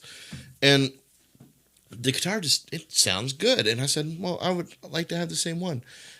Little did I know that she was going to buy me the same one, but she bought a different color, a newer, and it's brand new, you know, not used at all. And the one that I typically, ladies and gentlemen, if you're not aware, brand new means it hasn't been used at all. Even though he clarified, I just want to point out we all understand. Well, we here at Studio 47 Presents, we have I'm such an asshole. We have a very broad range of audiences from coherent. It was brand new. It had about 40,000 miles on it. It's only been fingered twice. All right, you almost went into Donald Trump. I'm fingering and noodling all over your fretboard. You're welcome, America. You got to grab that sound hole. F-hole. F-hole's even better than a sound hole. So, but yeah, she bought me that, and it's actually been inspiring me because I've been in this musical funk that we talked about earlier. To like focus more on my originals, because I do have a lot of originals, and when you and I first knew each other, after that, I got more known for my originals. I actually got to play on QFM 96, nice. You know, and for the Torrigan Elliott show, you know. I was on Wags and Elliott back before. As a comedic guest, I was on one of their best of CDs. Was Dan Orr still the yes, I know. Was he the Oracle at that time as well? That's how I met Dan Orr. Yeah, but that's when I first met Dan. Like one of the greatest things about that was I had a parody song that went on their best of that year. Yeah. Gas Pains was the name of that CD because gas prices were crazy. Next to my track was a track from Brian Regan, one of my favorite comedians. No shit. And I can always now say I was on a CD with Brian Regan. Hey, my computer, look at me. I must be from the future. I love Brian Regan. I had the privilege of, when I was done with this very emotional song that I'd written and put my all into, and was very proud to play on Torrigan Elliott, for Torg to tell me that I sounded like a very sad Zach Brown. And that was a very fun moment for me. Live, on air, it was great. And I was like shocked. Like I was like, what? And he saw my dismay, right. And he's like, "Oh, that's a compliment, I promise." I'm like, it makes no sense. Like, I still to this day makes no sense, his comment. No, I understand that because Zach Brown has a more upbeat. I mean, you know, I like my chicken fried. Maybe he doesn't know the deep tracks. Well, the thing is, I don't sound anything like country. That was the part that fucked me up. It's like I don't get what you're saying. I think you're just saying something because you think it's funny. Well, perhaps Torg doesn't know music, or maybe I just kind of. By the way, are you keeping your DVDs in an old Jägermeister cooler? What's happening over my shoulder? This? Yeah, that looks like something out of a bar that Jägermeister would be in. John Garver, a guy who makes cigar box guitars, local musician, sponsor of this podcast, as a matter of fact, gave me this little clock tower. So that's the clock tower is built in, right? But it had these windows, and when I decided to put this in the studio, because this, you added the blue lighting. Yeah, I added the lighting. I put the movies in. But now, do you see it though? Do you see what it looks like a cooler for Jägermeister at a bar, where you would see those blue lights? Yeah, I could see it. This little cubby here used to be my vocal box. Nice. I used to have a door when I thought I would record music, and I never did. So I took it out and made it a highlight cubby. And no, it's cool as hell. I like lights. I'm extra like that. I like lights. That liking lights ain't extra. You got to Oh, figure do out you what see this? extra I is. got pink. I got blue. All right. I got lights Good everywhere. point. Good I point. can change all these. Hey, by the way, there's a Freddy sign over your head, and I just want to point out the screenplay I'm writing right now that I told you about earlier. Yeah. It's a new Freddy movie. It's called Krueger. Sir, you are in the right place. Yes. I am a Freddy fan. Me too. This movie is a dramatic take in which it speaks to kind of, as I mentioned, social media. I hate social media. Fred Krueger, he's never called Freddy in the entire movie. He's a widower. His wife died of cancer years ago. He has a teenage daughter. He's a shop teacher and a soccer coach at Springwood High School in Ohio, which Springwood is, Right. you know. Him and Jason both dominate Ohio. And there's some shit happening where a dude with a mask is like attacking girls around the school grounds, and social media somehow over time pegs Krueger as the villain. He's not guilty, but he gets fired, he loses his job, and then the people in his neighborhood during a Buckeye game party, they have teenage daughters. As a joke, they want to go set off fireworks around Krueger's house to wake his ass up because he doesn't deserve to sleep soundly, and they accidentally burn his house down with him and his daughter in it. Instead of him killing kids, the rest of the movie, the guys who accidentally burned his house down and him and his daughter, they have guilt that brings them back to the scene of the crime in their dreams, and it brings Krueger in, and he doesn't even know he has powers or ability. He's like for the first two dreams, he's trying to run into the burning room of his daughter to try and save her while he's melting. And this is so the nightmare is pretty much his. He's living the nightmare. correct. He wakes up every time when the guys have their nightmare. He wakes up every time face down in front of the window in his bedroom with his skin and his clothes melted into him. He doesn't have a hat. His daughter, his wife, was a big Tim Burton fan, and his daughter, for Halloween coming up, wants to be Edward Scissorhands. So he, as a shop teacher, has been making her these gloves out of scissors. He's dulled the left hand down, but the right hand is on the kitchen table, and he tells her not to touch it. In a Post-it note, the night that everything burns down, he will pick that up and realize that he can use it later, and that's how it's a tie-in. Like, it's all these weird things. That's a really cool concept. I am a huge Freddy fan. Me too. I was always a Freddy guy. Dude, I did a Nightmare on Elm Street review series.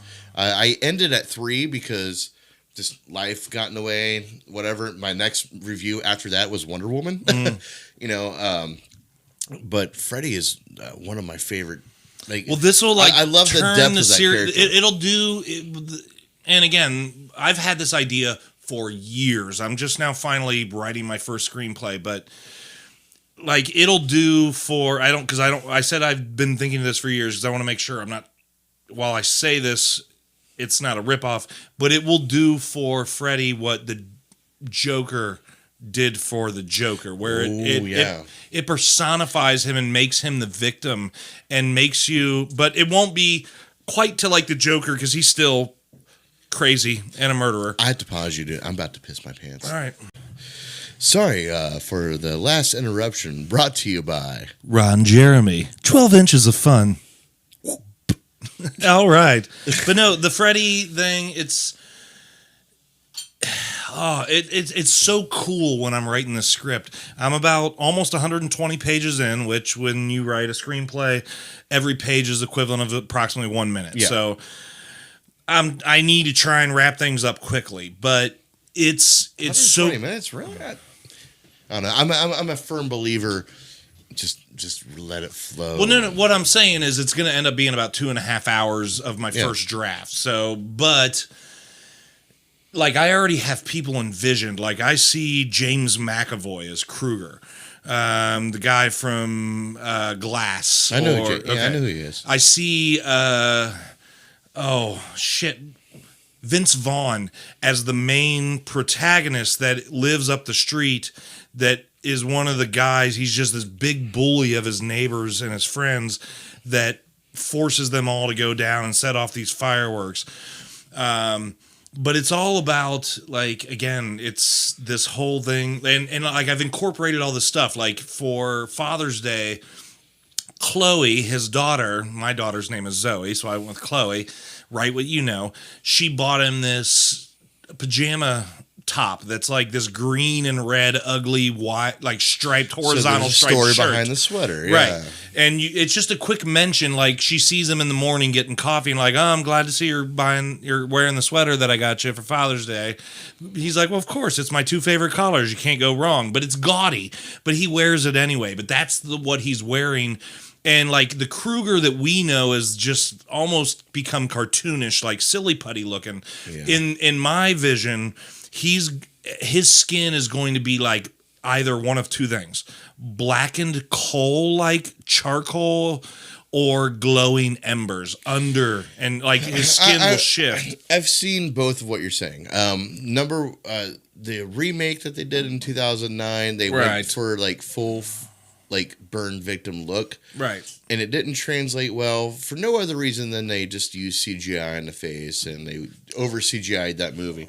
But the embers, I've seen this. There's a YouTube fan made film where they it wasn't just the skin; it was like his hat, like. There was constant, like when you blow on embers, you know, they glow. It was just constantly happening, and his claws were, you know, glowing always, and like whenever he cut somebody, it was automatically, you know, fired. Yeah. Well, and see, I haven't seen that, but like he doesn't have a hat.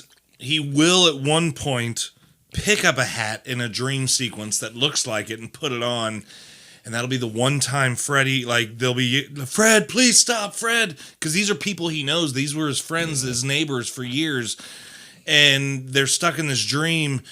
And he'll put this hat on, grab it off their hat rack and wear their hat and say, call me Freddy. But here's the thing, like, Freddy or Krueger in my movie, like, every time he talks, smoke comes out of his mouth because of smoke inhalation. Everywhere he walks, he leaves a trail of, like, these slightly flaming footprints. Right, so you're talking like a first moment Freddy. Like, it's not something that he's honed. He doesn't know how to get into dreams. He doesn't know the first two dreams, he doesn't hurt anyone. He's just trying to figure out what the fuck is going on. Right. There's something to that. There's something to where he gets from your vision to where he is in, let's say, Nightmare on Elm Street 1. But he'll never get to that point. Like, my brother has tried to tell me, you need to leave the door open for a second movie because, like, I've let him read my script. And he's like, dude, they're going to want to make another one after that. And I'm like, no, that's not how this works. This movie ends on this movie. There's no follow-up. Like, there's no... A standalone. You're talking about a single... Well, because Freddy's not evil. He's not trying to kill anyone in the first place. The only reason this mayhem happens in the second half, or the second act, or the third act, rather, is that it's just revenge. And these guilty guys just can't stay away from bringing this into their own guilt and their own dreams, and it wakes him up every time. And he needs to find peace and comfort. And I'll be honest, I already know how it's going to end. And at the end, like, I'm getting goosebumps. I'm not going to tell you what the end is, but I'm telling you I know how it's going to end. And in no way at the end of this film will you feel like Krueger has any work left to be done, nor will you feel like he is in any way dark or evil. That's not the purpose. Like, the whole idea is that he is the victim in all of this, and he's just trying to move on to the next world, but he is caught in this purgatory of revenge that he didn't build, but it's built off of the guilt of the people that killed him and his daughter. That's quite the departure. Yes, it's a very big departure.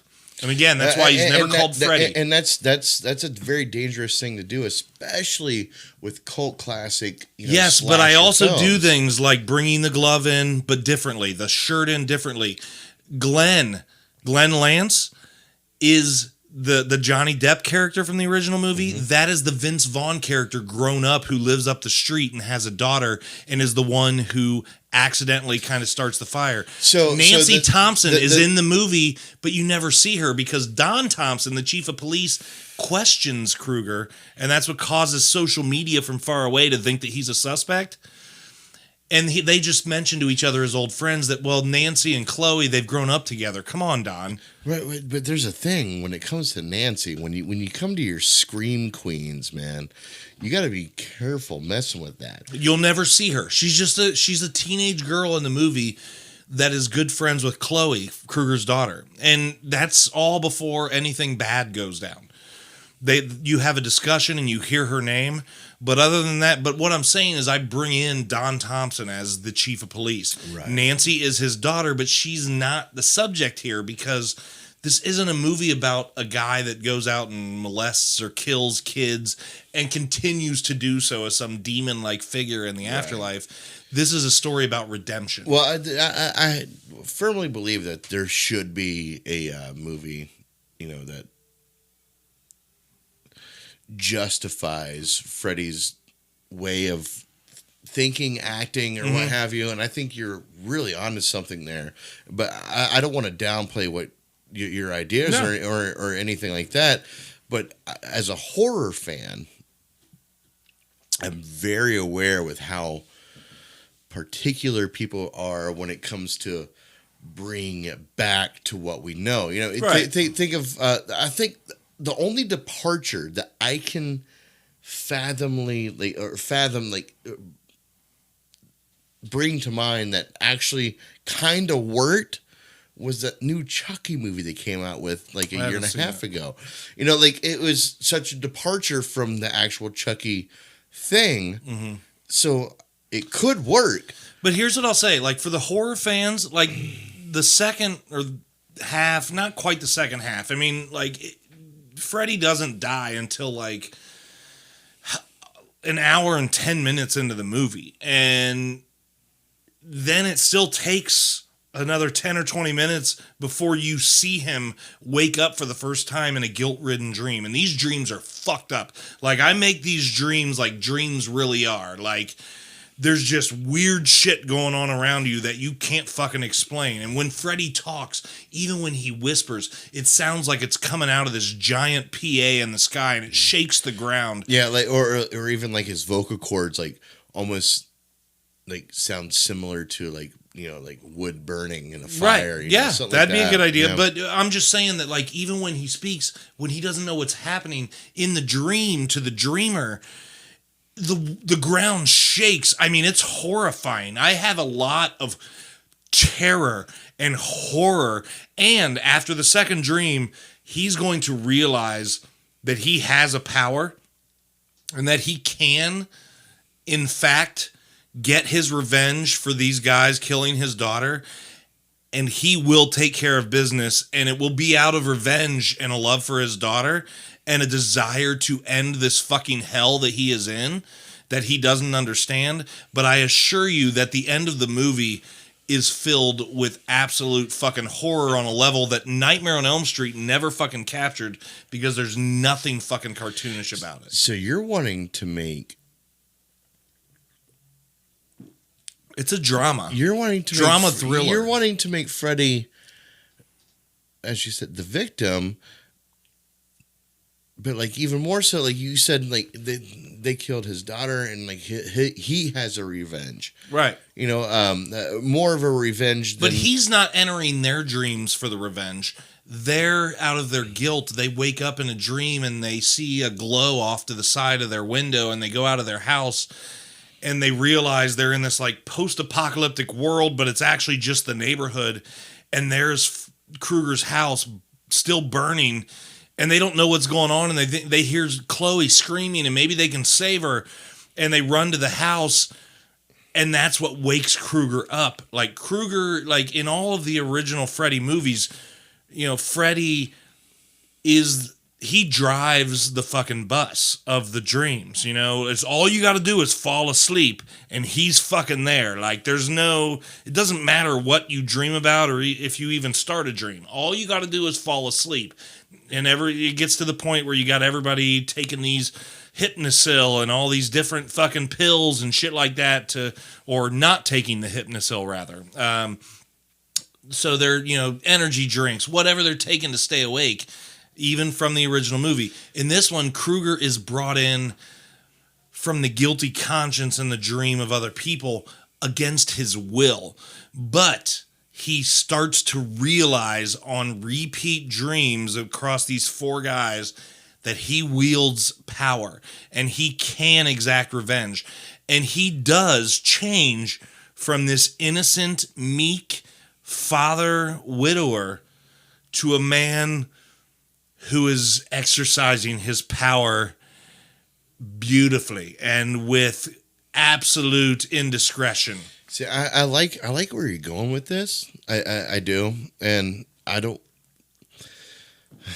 As a horror fan, and what you would probably face between amongst many horror fans, the only thing that I would add in there is strictly because I know how horror fans are, is almost take your concept and somehow tie it into how he becomes what people know. But like, right, but you're wanting it to be a standalone. Well, I'm doing. Here's what I'm doing. I'm doing But a story this would be a great based on the characters of Wes Craven, not based on the story of Wes Craven. Does that make sense? Yeah, it's based on the characters. It's not based on the story. This would be a great thing to put out on like YouTube. Now, there's a guy that I don't remember his name. He did Rick Barr. It's Rick Rubik's pubes. Rubik's pubes. Rubik's pubes. No, there's this guy. He did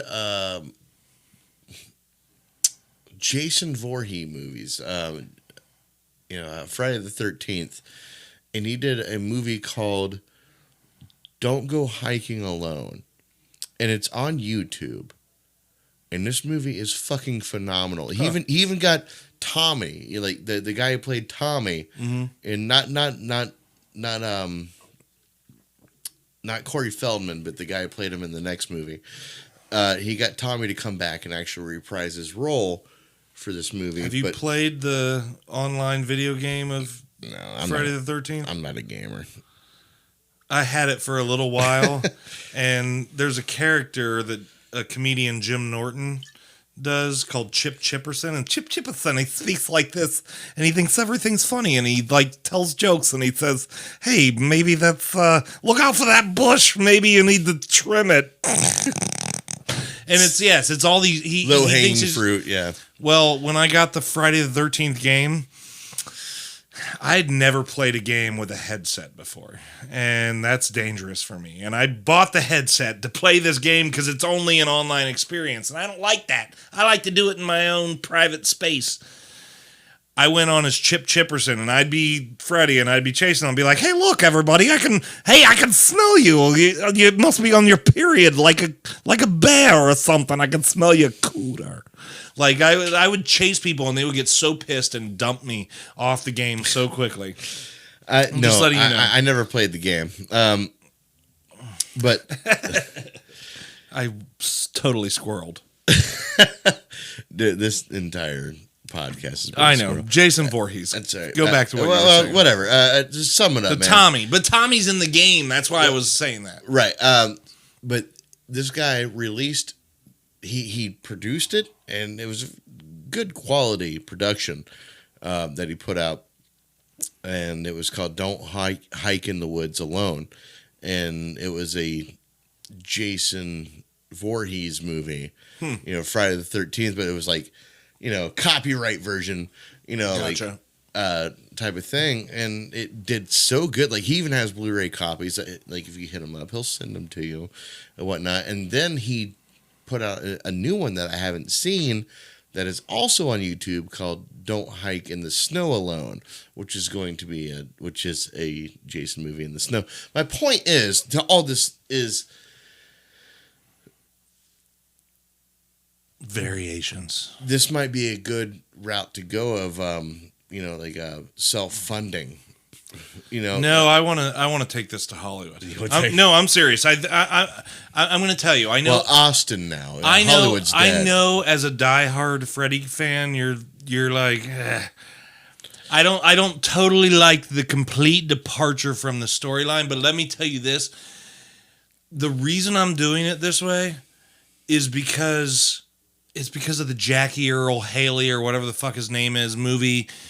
It didn't need to be made. Like, we live in a day and age of fucking remakes, and everybody just fucking... There's no original ideas. If I'm going to do a Krueger movie, it is going to be... And this is an idea I've had for like 10 years, and it's just built up in my head. I've always wanted to make him innocent.